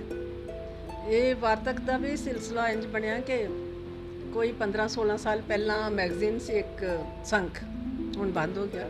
ਤਾਂ ਉਹ ਇੱਕ ਵਿਸ਼ਾ ਦਿੰਦੇ ਸੀ ਹਮੇਸ਼ਾ ਕਿ ਇਹਦੇ 'ਤੇ ਇਸ ਬਾਰੇ ਲਿਖਣਾ। ਤਾਂ ਉਸ ਵਿਸ਼ੇ ਮੁਤਾਬਕ ਜਿਵੇਂ ਡਰ, ਜਿਵੇਂ ਸਬੱਬ, ਜਿਵੇਂ ਤਰਕਾਲਾਂ, ਜਿਵੇਂ ਪਾਣੀ, ਕੁਝ ਇਸ ਤਰ੍ਹਾਂ ਦੇ ਵਿਸ਼ਿਆਂ ਬਾਰੇ ਉਹ ਲਿਖੇ ਗਏ ਸਨ ਲੇਖ ਉਸ ਵੇਲੇ 14-15 ਸਾਲ ਪਹਿਲਾਂ। ਉਹ ਸਾਰੇ ਪਏ ਰਹੇ। ਇਨ ਬਿਟਵੀਨ ਮੈਂ ਵਿਚਾਲੇ ਕੁਝ ਹੋਰ ਲੇਖ ਵੀ ਲਿਖੇ। ਤਾਂ ਉਹ ਜਦੋਂ, ਕਿਉਂਕਿ ਥੋੜ੍ਹੇ ਜਿਹੇ ਮਾਹੌਲ ਦੀ ਬੇਚੈਨੀ ਜਿਹੜੀ ਉਹ ਸਾਡੇ ਅੰਦਰ ਪੂਰੀ ਤਰ੍ਹਾਂ ਆ ਰਹੀ ਹੈ ਕਿ ਅਸੀਂ ਮਹਿਸੂਸ ਕਰਦੇ ਹਾਂ ਕਿ ਜੋ ਅਸੀਂ ਸੋਚਿਆ ਸੀ ਕਿ ਬਚਪਨ ਵਿੱਚ ਜਿਵੇਂ ਦੇ ਸਾਨੂੰ ਵਿਚਾਰ ਪੈਦਾ ਸਾਡੇ ਅੰਦਰ ਮਾਹੌਲ ਨੇ ਕੀਤੇ ਸਨ, ਉਹ ਕੁਝ ਵੀ ਨਹੀਂ ਉਸ ਤਰ੍ਹਾਂ ਦਾ ਹੋਇਆ। ਉਦੋਂ ਲੱਗਦਾ ਸੀ ਕਿ ਸਭ ਕੁਝ ਠੀਕ ਹੋ ਰਿਹਾ, ਸਾਡੇ ਮਾਹੌਲ, ਸਾਡੇ ਲੀਡਰ ਜਿਹੜੇ ਨੇ ਉਹ ਬਹੁਤ ਸਾਰਾ ਮਤਲਬ ਹਾਂ ਪੱਖੀ ਕੰਮ ਕਰ ਰਹੇ ਆ, ਉਹ ਸਮਾਜ ਨੂੰ ਉੱਚਾ ਲੈ ਕੇ ਜਾਣ ਵਾਸਤੇ ਕੰਮ ਕਰ ਰਹੇ। ਕਿਉਂਕਿ ਬਚਪਨ 'ਚ ਮੈਂ ਦੇਖਿਆ, ਮੈਂ ਕੁਝ ਸਾਲ ਨੌਸ਼ਹਿਰਾ ਪੰਨਵਾ ਸਕੂਲ ਰਹੀ, ਉਦੋਂ ਕੋਸ਼ਿਸ਼ ਕੀਤੀ ਜਾ ਰਹੀ ਸੀ ਕਿ ਲੋਕਾਂ ਨੂੰ ਸਾਬਣ ਦੀ ਵਰਤੋਂ ਦੱਸੀ ਜਾਏ। ਇਹ ਮਹਿਸੂਸ ਕੀਤਾ ਗਿਆ ਸੀ ਕਿ ਲੋਕਾਂ ਨੂੰ ਸਫਾਈ ਦਾ ਮਹੱਤਵ ਨਹੀਂ ਪਤਾ, ਲੋਕਾਂ ਨੂੰ ਪੜ੍ਹਨ ਦਾ ਨਹੀਂ ਪਤਾ, ਲੋਕਾਂ ਨੂੰ ਸਾਫ਼ ਕੱਪੜੇ ਪਾਉਣ ਦਾ ਨਹੀਂ ਪਤਾ। ਤਾਂ ਉਸ ਵੇਲੇ ਕੁਝ ਇਹੋ ਜਿਹੀਆਂ ਪੋਸਟਾਂ ਸਨ ਸਾਡੇ ਸਕੂਲ ਵਿੱਚ, ਹਰ ਹਫਤੇ 2 ਲੇਡੀਜ਼ ਆਉਂਦੀਆਂ ਹੁੰਦੀਆਂ ਸੀ, ਇੱਕ ਹੈਲਥ ਵਿਜ਼ਟਰ, ਇੱਕ LCO ਕਹਿੰਦੇ ਸੀ ਉਹਨੂੰ, ਲੇਡੀ ਹੈਲਥ ਵਿਜ਼ਟਰ, ਹੋਰ ਉਹ ਸੀਨੀਅਰ ਸੀਗੇ। ਤਾਂ ਉਹ ਕੀ ਕਰਦੀਆਂ ਸੀ ਆ ਕੇ ਕਿ ਉਹਨਾਂ ਨੇ ਕੁੜੀਆਂ ਨੂੰ ਦੱਸਣਾ ਸਫਾਈ ਕਿਵੇਂ ਰੱਖਣੀ ਆ, ਨਹੁੰ ਕੱਟਣੇ ਇਹ ਚੈੱਕ ਕੀਤੇ ਜਾਂਦੇ ਸੀਗੇ। ਤਾਂ ਨਾਲ ਦੱਸਿਆ ਜਾਂਦਾ ਸੀ ਕਿ ਕੱਪੜੇ, ਇੱਕ ਆਦਮੀ ਸਰਕਾਰ ਵੱਲੋਂ ਅਪਾਇੰਟਡ ਸੀ ਸਕੂਲ, ਜਿਹੜਾ ਲੜਕੀਆਂ ਨੂੰ ਸਾਬਣ ਬਣਾਉਣਾ ਸਿਖਾਉਂਦਾ ਸੀ। ਤਾਂ ਉਹ ਲਿਖਾਉਂਦੇ ਸੀ ਕਿਵੇਂ ਆ, ਕੀ ਆ ਕੇ ਉਹ ਅਜੇ ਵੀ ਇੱਕ ਦਿਨ ਕਾਪੀ ਮੈਨੂੰ ਲੱਭ ਗਈ। ਤਾਂ ਉਹਦੇ ਵਿੱਚ ਉਹਨੇ ਸਾਬਣ ਬਣਾਉਣਾ ਦਿਖਾਇਆ ਤੇ ਨਾਲ ਨਾਲ ਮਹੱਤਵ ਸਫਾਈ ਦੇ, ਕਿ ਕਿਉਂ ਸਾਬਣ ਆਪਾਂ ਘਰਾਂ ਵਿੱਚ, ਉਹਦਾ ਮਤਲਬ ਸੀ ਕਿ ਪਿੰਡ ਦੀਆਂ ਕੁੜੀਆਂ ਘਰਾਂ ਵਿੱਚ ਸਾਬਣ ਬਣਾਉਣ ਤੇ ਘਰਾਂ ਵਿੱਚ ਕੱਪੜੇ ਧੋਣ ਤੇ ਸਫਾਈ ਰੱਖਣਾ ਸਿੱਖਣ। ਨਾਲ ਨਾਲ ਇਹ ਵੀ ਸੀ, ਉਹ ਇੱਕ ਦਿਨ ਉਹ ਜਿਹੜੀ ਸਾਡੀ LHVO ਸੀ ਹਰਬੰਸ ਕੌਰ, ਉਹ ਕਹਿੰਦੇ ਆ ਵੀ ਮੈਨੂੰ ਪਿੰਡ ਦੀਆਂ ਔਰਤਾਂ ਕਹਿੰਦੀਆਂ ਤੂੰ ਕਿੱਡਾ ਫੈਸ਼ਨ ਕਰਦੀ ਆ, ਕੱਪੜੇ ਇਸਤਰੀ ਕਰ ਕਰਕੇ ਪਾਉਂਦੀ ਹੈ। ਕਹਿੰਦੀ ਮੈਂ ਉਹਨਾਂ ਨੂੰ ਕਿਵੇਂ ਸਮਝਾਵਾਂ। ਮੈਂ ਕਿਹਾ ਵੀ ਦੇਖੋ ਹੁਣ ਆ ਕੱਪੜਾ ਇਹ 'ਤੇ ਮਿੱਟੀ ਪਈ, ਤੇ ਜੇ ਪ੍ਰੈਸ ਕੀਤਾ ਕੱਪੜਾ ਇੰਝ ਝਾੜੋ ਸਾਰੀ ਮਿੱਟੀ ਲੱਥ ਗਈ ਤੇ ਇਹਦਾ ਫਾਇਦਾ ਹੁੰਦਾ ਹੈ। ਕਹਿੰਦੇ ਵੀ ਹੋਰ ਮੈਂ ਉਹਨਾਂ ਨੂੰ ਕਿਵੇਂ ਦੱਸਾਂ। ਮੈਂ ਇਸ ਤਰੀਕੇ ਨਾਲ, ਉਹ ਮਤਲਬ ਉਦੋਂ ਸਾਰਾ ਸਮਾਜ, ਸਾਰੇ ਬਹੁਤ ਲੋਕ ਜਿਹੜੇ ਆ ਰਹੇ ਸੀ, ਉਹ ਸਮਾਜ ਨੂੰ, ਲੋਕਾਂ ਨੂੰ ਸਮਝਾਉਣ ਵਾਸਤੇ ਸਨ। ਤੇ ਲੋਕਾਂ ਨੂੰ ਲੱਗਦਾ ਸੀ ਕਿ ਦਿਨ ਬ ਦਿਨ ਹੋਰ ਚੰਗਾ ਹੀ ਚੰਗਾ ਸਭ ਕੁਝ ਹੋਈ ਜਾਣਾ। ਸਾਡੇ ਕੈਂਪ ਲੱਗਦੇ ਸਨ, ਮੈਂ ਸਕੂਲ ਸਾਂ ਜਦੋਂ, ਤਾਂ ਉਹਨਾਂ ਦੇ ਵਿੱਚ ਨਾਲ ਬੱਚਿਆਂ ਨੂੰ ਕਮਿਊਨਿਟੀ ਦੇ ਤਰੀਕੇ ਨਾਲ ਰਹਿਣਾ, ਇਕੱਠੇ ਰਹਿਣਾ ਸਿਖਾਇਆ ਜਾਂਦਾ ਸੀਗਾ। ਤਾਂ ਨਾਲ ਨਾਲ ਇਹ ਹੁੰਦਾ ਸੀ ਕਿ ਉਹਨਾਂ ਕੈਂਪਾਂ ਦੇ ਵਿੱਚ ਤੁਹਾਨੂੰ ਸਫਾਈ ਦਾ ਮਹੱਤਵ ਆਪ ਨੂੰ ਤੇ ਦੂਜਿਆਂ ਨੂੰ ਵੀ ਦੱਸਣਾ। ਹੁਣ ਸਵੇਰੇ ਸਵੇਰੇ ਪ੍ਰਭਾਤ ਫੇਰੀ ਵੇਲੇ ਸਾਨੂੰ ਜਗਾ ਦਿੰਦੇ ਸੀਗੇ ਕੈਂਪ ਦੇ ਦਿਨਾਂ 'ਚ। ਉਦੋਂ ਪਿੰਡਾਂ ਵਿੱਚ ਫਿਰਨਾ, ਨਾਲ ਨਾਲ ਗਲੀਆਂ 'ਚ, ਤੇ ਉਦੋਂ ਗੀਤ ਸਿਖਾਇਆ ਗਿਆ ਸੀ, ਪੈਦਾਵਾਰ ਬੜਾ ਜੰਗਲਾਂ ਨੂੰ ਵਸਾ ਉਹ ਕਿਸਾਨਾਂ, ਤੈਨੂੰ ਤੱਕਦਾ ਕੁੱਲ ਜ਼ਮਾਨਾ, ਹੁਕਮ ਨੇਤਾ ਜਵਾਹਰ ਦਾ ਆਇਆ, ਸਾਰੀ ਦੁਨੀਆ ਤਾਈ ਪਹੁੰਚਾਇਆ। ਇਸ ਤਰ੍ਹਾਂ ਦੇ ਗੀਤ ਕਿ ਲੋਕਾਂ ਨੂੰ, ਨਾਲ ਕਿਸਾਨ ਜਿਹੜੇ ਨੇ ਉਹ ਸਿੱਖਣ ਕਿ ਆਪਾਂ ਜ਼ਮੀਨ ਤੋਂ ਕਿਵੇਂ ਵੱਧ ਪੈਦਾਵਾਰ ਲੈਣੀ ਹੈ, ਕਿਉਂਕਿ ਅਜੇ ਯੂਨੀਵਰਸਿਟੀ ਨਹੀਂ ਸੀ, ਕੁਝ ਨਹੀਂ ਸੀ, ਲੋਕਾਂ ਨੂੰ ਜਾਗਰਤੀ ਨਹੀਂ ਸੀ। ਤਾਂ ਨਾਲ ਨਾਲ ਸਫਾਈ, ਗਲੀਆਂ ਦੀ ਆਪ ਸਫਾਈ ਕਰਨੀ ਤੇ ਦੱਸਣਾ ਕਿ ਦੇਖੋ ਇੰਝ ਸਫਾਈ ਕਰਨੀ ਚਾਹੀਦੀ ਹੈ। ਮਤਲਬ ਇਹੋ ਜਿਹੀਆਂ ਗੱਲਾਂ ਛੋਟੀਆਂ ਛੋਟੀਆਂ ਜਿਹੜੀਆਂ ਬਹੁਤ ਸਾਰੀਆਂ ਉਹ ਸਿਖਾਈਆਂ ਜਾਂਦੀਆਂ ਸੀ। 8-8 ਦਿਨ ਦੇ ਕੈਂਪ ਲੱਗਦੇ ਸੀਗੇ। ਤਾਂ ਕਈ ਵਾਰ ਮੈਂ ਬਹੁਤ ਸਾਰੇ ਕੈਂਪ ਸਕੂਲ 'ਚੋਂ, ਇੱਕ ਮੈਂ ਤੇ ਇੱਕ ਹੋਰ ਕੁੜੀ, ਅਕਸਰ ਸਾਡਾ ਹੀ ਨੌਗਾ ਪੈਂਦਾ ਸੀਗਾ ਕਿ ਕਦੀ ਸ਼ਿਮਲੇ ਤਾਰਾ ਦੇਵੀ 15 ਦਿਨਾਂ ਦੇ ਕੈਂਪ 'ਤੇ ਗਏ, ਕਦੀ ਹੋਰ ਕਈਆਂ ਥਾਵਾਂ 'ਤੇ, ਜਿਹੜੇ ਬਹੁਤ ਸਾਰੇ ਕੈਂਪ ਉਹਨਾਂ ਦਿਨਾਂ 'ਚ ਅਟੈਂਡ ਕੀਤੇ। ਤੇ ਮੈਂ ਸਮਝਦੀ ਹਾਂ ਕਿ ਜਿਹੜਾ ਉਸ ਦੌਰਾਨ ਬਹੁਤ ਸਾਰਾ ਸਿੱਖਿਆ ਉਹ ਮੇਰੇ ਕੰਮ ਆਇਆ। ਤੇ ਮੈਨੂੰ ਹੁਣ ਸਮਝ ਆਉਂਦੀ ਹੈ ਕਿ ਜਿਸ ਵੇਲੇ ਇੰਨੇ ਸਾਲਾਂ ਪਿੱਛੋਂ ਅਸੀਂ ਇਹ ਸੋਚ ਰਹੇ ਸੀ ਕਿ ਹੁਣ ਦਿਨ ਹੀ ਦਿਨ ਚੜ੍ਹਨਾ ਹੈ, ਹੁਣ ਉਜਾਲਾ ਹੀ ਹੋਣਾ ਸਮਾਜ ਵਿੱਚ, ਤੇ ਉਹ ਨਹੀਂ ਹੋਇਆ, ਉਹ ਸਾਰਾ ਮੋੜਾ ਪੈ ਗਿਆ। ਇਹ ਗੱਲਾਂ ਉਦਾਸ ਕਰਨ ਵਾਲੀਆਂ ਵੀ ਨੇ, ਬੇਚੈਨ ਕਰਨ ਵਾਲੀਆਂ ਵੀ ਨੇ, ਪਰ ਨਾਲ ਸਾਡੇ ਕੋਲ ਉਹ ਤਜਰਬਾ ਹੈ ਕਿ ਜ਼ਿੰਦਗੀ ਇਸ ਤਰ੍ਹਾਂ ਦੀ ਵੀ ਸੀ ਪਹਿਲਾਂ। ਸੋ ਇਹ ਜ਼ਿੰਦਗੀ ਜਿਹੜੀ ਇਸ ਤਰ੍ਹਾਂ ਦਾ ਜਿਹੜਾ ਕੰਮ, ਮਤਲਬ ਉਹਨਾਂ ਸਾਰਿਆਂ ਨੇ ਜਾਣੇ ਅਣਜਾਣੇ ਸਾਡੀ ਸੋਚ ਵਿੱਚ ਇਹ ਗੱਲਾਂ ਹਿੱਸਾ ਪਾਉਂਦੀਆਂ ਰਹਿੰਦੀਆਂ ਨੇ, ਨਾਲ ਸਿਰਜਣਾਤਮਕਤਾ ਨੂੰ ਵੀ ਸ਼ਕਤੀ ਦਿੰਦੀਆਂ, ਹੁਲਾਰਾ ਦਿੰਦੀਆਂ ਨੇ। ਤੇ ਮੈਂ ਸਮਝਦੀ ਹਾਂ ਕਿ ਉਹ ਸਾਰਾ ਕੁਝ ਮੇਰੇ ਲਿਖਤ ਵਿੱਚ ਹੌਲੀ ਹੌਲੀ ਇਸ ਤਰ੍ਹਾਂ ਹੀ ਤਾਦੀ ਕਰਕੇ ਆ ਰਿਹਾ ਹੈ ਕਿ ਜਿਸ ਤਰ੍ਹਾਂ ਸ਼੍ਰੋਮਣੀ ਸ਼ਾਇਰ ਪਰਮਿੰਦਰਜੀਤ ਉਹਨਾਂ ਦਾ ਤੁਸੀਂ ਨਾਂ ਲਿਆ। ਬਹੁਤ ਵਧੀਆ ਸਬੱਬ ਹੀ ਇਹ ਕਿ ਤੁਸੀਂ ਪਹਿਲੀ ਸੱਟੇ ਜਿਹੜਾ ਵਾ ਉਹਨਾਂ ਦੇ ਕੋਲ ਪਹੁੰਚੇ, ਉਹਨਾਂ ਨੇ ਤੁਹਾਨੂੰ ਕੁਛ ਅਗਾਂਹ ਵਧਣ ਦੇ ਜਿਹੜੇ ਤਰੀਕੇ ਦੱਸੇ, ਕਿਉਂਕਿ ਉਮਰ ਦਾ ਤਜਰਬਾ ਸੀਗਾ ਉਹਨਾਂ ਕੋਲ। ਜਿਹੜੀ ਉਹਨਾਂ ਨੇ ਤੁਹਾਨੂੰ ਕੋਈ ਸਿੱਖ ਮੱਤ ਉੱਥੋਂ ਦੇ ਕੇ ਤੋਰਿਆ ਸਾਹਿਤ ਦੇ ਸੰਬੰਧੀ, ਕਿ ਉਹ ਕੁਛ ਕਿਤਾਬਾਂ ਦੇ ਵਿੱਚ ਤੁਸੀਂ ਉਹਨਾਂ ਨੂੰ ਮੁੜ ਕੇ ਵਰਣਨ ਕੀਤਾ, ਜਾਂ ਉਹਨਾਂ ਦਾ ਜੋ ਵੀ ਉਹਨਾਂ ਨੇ ਤੁਹਾਨੂੰ ਸਮਝਾਇਆ ਸੀ ਉਹਦੇ ਮੁਤਾਬਕ ਕੁਛ ਜਿਹੜੀਆਂ ਲਿਖਤਾਂ ਤਿਆਰ ਕੀਤੀਆਂ, ਉਹ ਕਿਹੜੀਆਂ ਕਿਹੜੀਆਂ ਕਿਤਾਬਾਂ ਦੇ ਵਿੱਚ ਜਿਹੜਾ ਤੁਸੀਂ? ਉਹ ਕੁਛ ਇਸ ਤਰ੍ਹਾਂ ਦਾ ਨਹੀਂ ਸੀ ਕਿ ਉਹ, ਭਾਵੇਂ ਅਸੀਂ ਤਾਂ ਸਮਝਦੇ ਸੀ ਕਿ ਉਹ ਇੱਕ ਉਸਤਾਦ ਦੇ ਤੌਰ 'ਤੇ ਸਾਨੂੰ ਦੱਸਣ, ਪਰ ਉਹ ਇਸ ਤਰ੍ਹਾਂ ਨਹੀਂ ਸੀ। ਉਹ ਚਾਹੁੰਦੇ ਸੀ ਕਿ ਜਿਵੇਂ ਆਪਣੇ ਆਪ ਹੀ ਤੁਸੀਂ ਗਰੋ ਕਰਦੇ ਹੋ, ਵੇਖਦੇ ਹੋ, ਇਸ ਤਰ੍ਹਾਂ ਨਹੀਂ ਸੀ। ਹਾਂ, ਇਹ ਜ਼ਰੂਰ ਹੈ ਕਿਤਾਬਾਂ ਦੀ ਦੱਸ ਉਹਨਾਂ ਨੇ ਪਾਈ ਕਿ ਆਹ ਕਿਤਾਬਾਂ ਪੜ੍ਹੋ। ਚੰਗੇ ਮੈਗਜ਼ੀਨਾਂ ਨਾਲ ਉਹਨਾਂ ਨੇ ਮੈਨੂੰ ਜੋੜਿਆ। ਮੈਨੂੰ ਨਹੀਂ ਸੀ ਪਤਾ ਇੰਨੇ ਮੈਗਜ਼ੀਨ ਹੋਰ ਹੈਗੇ ਨੇ। ਉਹਨਾਂ ਨੇ ਉਹਨਾਂ ਮੈਗਜ਼ੀਨਾਂ ਦੇ ਐਡਰੈਸ ਦੇ ਕੇ ਮੈਨੂੰ ਉਹਨਾਂ ਨਾਲ ਜੋੜਿਆ। ਤਾਂ ਇੱਕ ਤਰੀਕੇ ਨਾਲ ਸਾਹਿਤ ਜਗਤ ਵਿੱਚ ਦੁਬਾਰਾ ਐਂਟਰੀ ਦੇ ਵਿੱਚ ਉਹ ਇੱਕ ਦਰਵਾਜ਼ਾ ਸੀ ਜਿਹੜੇ ਨਾਲ ਮੈਂ ਜਿਸ ਬਹਾਨੇ ਮੈਂ ਦੁਬਾਰਾ ਨਵੇਂ ਸਾਹਿਤ ਨਾਲ ਜਿਹੜਾ ਹੁਣ ਲਿਖਿਆ ਜਾ ਰਿਹਾ ਇੰਨੇ ਸਾਲਾਂ ਪਿੱਛੋਂ ਮੈਨੂੰ ਜਿਹਦੇ ਬਾਰੇ ਨਹੀਂ ਸੀ ਪਤਾ ਉਹਦੇ ਨਾਲ ਉਹਨਾਂ ਨੇ ਜੋੜਿਆ। ਬਾਕੀ ਇੰਨੇ ਸਾਲ ਜੁੜੇ ਰਹੇ ਹਾਂ ਕਾਫੀ, ਫਿਰ ਵੀ ਉਹਨਾਂ ਦੇ ਕੋਲ ਆਉਣਾ ਜਾਣਾ ਸਰਸਰੀ ਕਈ ਵਾਰ ਹੈ ਕਿ ਉਹਨਾਂ ਦੀਆਂ ਗੱਲਾਂ ਬਹੁਤ ਸਾਹਿਤਕ ਹੁੰਦੀਆਂ ਸੀ। ਉਹ ਵੱਖਰੀ ਗੱਲ ਹੈ ਕਿ ਇਨਸਾਨ ਦੀਆਂ ਸੋਚਾਂ ਹਰ ਇੱਕ ਤਰ੍ਹਾਂ ਦੀਆਂ ਆਪਣੀਆਂ ਤਰ੍ਹਾਂ ਦੀਆਂ ਹੁੰਦੀਆਂ ਨੇ ਜ਼ਿੰਦਗੀ ਮੁਤਾਬਕ, ਪਰ ਉਹਨਾਂ ਦੇ ਕਈ ਵਾਰ ਅਸੀਂ ਦੋਨਾਂ ਜਣਿਆਂ ਵੀ ਜਾਣਾ ਬਾਜ਼ਾਰੋਂ ਤਾਂ ਸੋਚਣਾ ਪਰਮਿੰਦਰਜੀਤ ਕੋਲ ਮਿਲ ਜਾਈਏ, ਉਹਨਾਂ ਕੋਲੋਂ ਬਹੁਤ ਸਾਰੀਆਂ ਗੱਲਾਂ ਸੁਣਦੀਆਂ ਰਹਿਣੀਆਂ। ਉਹ ਗੱਲਾਂ ਹੌਲੀ ਹੌਲੀ ਉਹਨਾਂ ਦੇ ਵਿੱਚ ਸਧਾਰਨ ਗੱਲਾਂ ਵਿੱਚ ਵੀ ਬਹੁਤ ਸਾਰੇ ਸਾਹਿਤ ਦੇ ਤਜਰਬੇ ਹੁੰਦੇ ਸਨ ਜਿਹੜੇ ਅਲਟੀਮੇਟਲੀ ਮੇਰੇ ਹੀ ਨਹੀਂ, ਉਹ ਜਿੰਨੇ ਉਹਨਾਂ ਨੂੰ ਮਿਲਣ ਵਾਲੇ ਸੀ ਉਹਨਾਂ ਸਾਰਿਆਂ ਦੀ ਜ਼ਿੰਦਗੀ ਵਿੱਚ ਸ਼ਾਮਿਲ ਹੁੰਦੇ ਰਹੇ। ਰਤਿੰਦਰ ਸੰਧੂ ਜੀ, ਹੁਣ ਤੱਕ ਤੁਸੀਂ ਜਿਹੜੀਆਂ ਪੁਸਤਕਾਂ ਲਿਖੀਆਂ ਨੇ, ਕਿਤਾਬਾਂ ਜਿਹੜੀਆਂ ਲਿਖੀਆਂ ਨੇ, ਉਹਨਾਂ ਦੇ ਵਿੱਚ ਜਿਹੜੀਆਂ ਬਹੁਤ ਜ਼ਿਆਦਾ ਮਕਬੂਲ ਹੋਈਆਂ ਵਾ ਉਹਨਾਂ ਦੇ ਨਾਂ ਜਿਹੜੇ ਆ ਸਾਨੂੰ ਜ਼ਰੂਰ ਦੱਸੋ ਤੇ ਉਹਨਾਂ ਦੇ ਉੱਤੇ ਵਿਚਾਰ ਜਿਹੜੀ ਆ ਚਰਚਾ ਜਿਹੜੀ ਥੋੜ੍ਹੀ ਜਿਹੀ ਉਹ ਵੀ ਛੇੜੀਏ। ਵੈਸੇ ਤਾਂ ਕਵਿਤਾ ਮੇਰੀਆਂ ਜਿਹੜੀਆਂ ਹੁਣ ਇਹ ਘਰ ਘਰ ਤੇ ਘਰ ਦੇ ਉੱਤੇ ਬਹੁਤ ਸਾਰੇ ਆਰਟੀਕਲਸ ਲਿਖੇ ਗਏ ਆ, ਤਾਂ ਇਹ ਕਵਿਤਾ ਹੈ ਅਸਲ 'ਚ ਕਿਤਾਬ ਹੈ ਕਿ ਅਸਲ ਵਿੱਚ ਇਹ ਮੇਰੀ ਇੱਕ ਜਿਗਿਆਸਾ ਸੀ ਕਿ ਘਰ ਸਾਡੇ ਵਾਸਤੇ ਕਿਉਂ ਇੰਨਾ ਜ਼ਰੂਰੀ ਹੈ, ਕਿ ਹਰੇਕ ਕੀੜੇ ਮਕੌੜੇ ਨੂੰ ਵੀ ਘਰ ਚਾਹੀਦਾ, ਪੰਛੀ ਨੂੰ ਵੀ ਘਰ ਚਾਹੀਦਾ, ਹਰ ਜਾਨਵਰ ਨੂੰ ਕਿਉਂ ਹੈ। ਤਾਂ ਉਹ ਸੋਚਦਿਆਂ ਮੈਨੂੰ ਇਹ ਜਾਪਿਆ ਕਿ ਘਰ ਤਾਂ ਧਰਤੀ ਜਦੋਂ ਸੂਰਜ ਤੋਂ ਅਲੱਗ ਹੋ ਕੇ ਆਈ, ਉਹ ਘਰ ਦਾ ਕਨਸੈਪਟ, ਘਰ ਦਾ ਸੰਕਲਪ, ਇਹ ਪਰਿਭਾਸ਼ਾ ਆਪਣੇ ਨਾਲ ਲਿਆਈ ਸੀ। ਤਾਂ ਉਹ ਖੁਦ ਸਾਰੀ ਧਰਤੀ, ਸਭ ਤੋਂ ਵੱਡਾ ਘਰ ਧਰਤੀ ਹੈ, ਜਿਹਦੇ ਵਿੱਚ ਕਿੰਨੇ ਕੀੜੇ ਮਕੌੜੇ, ਜੀਵ ਜੰਤੂ ਉੱਪਰ ਨੀਚੇ ਰਹਿੰਦੇ, ਹਵਾ ਵਿੱਚ ਰਹਿੰਦੇ, ਤੇ ਇਨਸਾਨ ਤਾਂ ਬਹੁਤ ਪਿੱਛੋਂ ਘਰ ਬਣਾਉਣ ਲੱਗਾ। ਉਸ ਤੋਂ ਪਹਿਲਾਂ ਕੀੜਿਆਂ ਮਕੌੜਿਆਂ ਨੇ, ਪੰਛੀਆਂ ਨੇ, ਦੂਜੇ ਜਾਨਵਰਾਂ ਨੇ ਘਰ ਬਣਾਉਣੇ ਸ਼ੁਰੂ ਕਰ ਦਿੱਤੇ ਸਨ ਇਨਸਾਨ ਦੇ ਧਰਤੀ 'ਤੇ ਆਉਣ ਤੋਂ ਪਹਿਲਾਂ ਹੀ। ਤਾਂ ਉਹਦੇ ਪਿੱਛੋਂ ਜਦੋਂ ਇਨਸਾਨਾਂ ਨੇ ਘਰ ਬਣਾਏ, ਉਹਦੇ ਵਿੱਚ ਇਨਸਾਨਾਂ ਨੇ ਕੀ ਸੋਚਿਆ ਵੀ ਅਸੀਂ ਕਿਸ ਤਰ੍ਹਾਂ, ਸਾਡੇ ਬੱਚਿਆਂ ਨੇ ਪਿਆਰ ਨਾਲ ਰਹਿਣਾ ਹੈ, ਉਹ ਰਹਿਣਗੇ, ਅਸੀਂ ਕਿਵੇਂ ਬਣਾਈਏ। ਤਾਂ ਉਹ ਸਾਰੀਆਂ ਚਾਹਤਾਂ ਜਿਹੜੀਆਂ ਨੇ ਉਹਨਾਂ ਦੇ ਰੂਪ ਕਿਵੇਂ ਸਾਡੇ ਹੁਣ ਤੱਕ ਸਮੇਂ ਵਿੱਚ ਬਦਲੇ ਨੇ, ਕਿ ਹੁਣ ਸਾਡੇ ਘਰਾਂ ਦੇ ਵਿੱਚ ਜਿਹੜੇ ਘਰ ਸੀ ਉਹ ਮੋਹ ਦੇ ਇੱਕ ਮਤਲਬ ਸਮਝੋ ਕਿ ਮੋਹ ਦਾ ਸੋਰਸ ਨਹੀਂ, ਮੋਹ ਦਾ ਸੋਮਾ ਨਹੀਂ ਰਿਹਾ। ਉਹਦੇ ਵਿੱਚ ਮਤਲਬ ਇਸ ਤਰ੍ਹਾਂ ਦੇ ਚੀਜ਼ਾਂ ਪੈਦਾ ਹੋ ਗਈਆਂ ਨੇ ਕਿ ਮੋਹ ਖਤਮ ਹੀ ਹੋ ਗਿਆ ਘਰਾਂ 'ਚੋਂ। ਜਿਹੜੇ ਵੱਡੇ ਬਜ਼ੁਰਗ ਬੱਚੇ ਹੁਣ ਯੂਨਿਟਰੀ ਇਕਾਕੀ ਫੈਮਲੀਜ਼ ਹੋਣ ਨਾਲ, ਜੋੜੇ ਫੈਮਲੀਜ਼ ਹੋਣ ਨਾਲ ਜਿਹੜਾ ਵੱਡਿਆਂ ਦੀ ਕਦਰ ਘਟ ਗਈ, ਜਿਹੜੀ ਵੱਡਿਆਂ ਦੀ ਜ਼ਰੂਰਤ ਹੁੰਦੀ ਸੀ ਬਜ਼ੁਰਗਾਂ ਦੀ ਪਰਿਵਾਰ ਵਿੱਚ, ਉਹ ਘਟ ਗਈ। ਉਹਦੇ ਨਾਲ ਹੀ ਬਾਕੀ ਮਾਪਿਓ ਨੂੰ ਵੀ, ਕਿਉਂਕਿ ਅੱਜ ਕੱਲ੍ਹ ਬਹੁਤ ਸਾਰੇ ਮਾਪਿਓ ਕੰਮਕਾਜੀ ਨੇ ਦੋਨੋਂ ਤਰ੍ਹਾਂ, ਅਤੇ ਉਹ ਬੱਚਿਆਂ ਨੂੰ ਉਸ ਤਰੀਕੇ ਨਾਲ ਪਿਆਰ ਜਾਂ ਸਿੱਖਿਆ ਨਹੀਂ ਦੇ ਸਕਦੇ ਜਿਸ ਤਰ੍ਹਾਂ ਪਰਿਵਾਰ ਵਿੱਚ, ਇੱਕ ਸਾਂਝੇ ਪਰਿਵਾਰ ਵਿੱਚ ਬੱਚਿਆਂ ਨੂੰ ਮਿਲ ਜਾਂਦੀ ਸੀ। ਸੋ ਇਹ ਵੀ ਇੱਕ ਬਹੁਤ ਸਾਰੀਆਂ ਗੱਲਾਂ ਨੇ, ਇਹੋ ਜਿਹੇ ਬਹੁਤ ਸਾਰੇ ਫੈਕਟਰ ਨੇ ਜਿਹੜੇ ਸਾਡੇ ਸਮਾਜ ਨੂੰ ਬਦਲਣ ਵਿੱਚ, ਅੱਜ ਦਾ ਰੂਪ ਜਿਹੜਾ ਧਾਰਨ ਕੀਤਾ ਹੈ ਉਹ ਉਹਦੇ ਵਿੱਚ ਸ਼ਾਮਲ ਨੇ।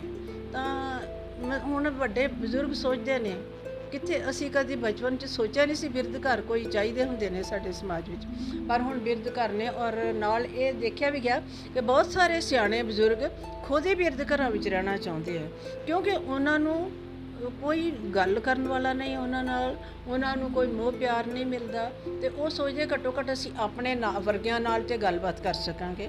ਸਾਨੂੰ ਜਿਹੜੀਆਂ ਉਮਰ ਦੇ ਨਾਲ ਜਿਹੜੀ ਖੇਚਲ ਸਾਡੇ ਕੋਲੋਂ ਘਰ ਦੇ ਕੰਮ ਕਰਨ ਦੀ, ਖਾਣਾ ਬਣਾਉਣ ਦੀ ਜਾਂ ਹੋਰ ਕੰਮ ਕਰਨ ਦੀ ਨਹੀਂ ਹੁੰਦੀ, ਉਹ ਸਾਨੂੰ ਕੁਝ ਆਰਾਮ ਹੋ ਜਾਏਗਾ।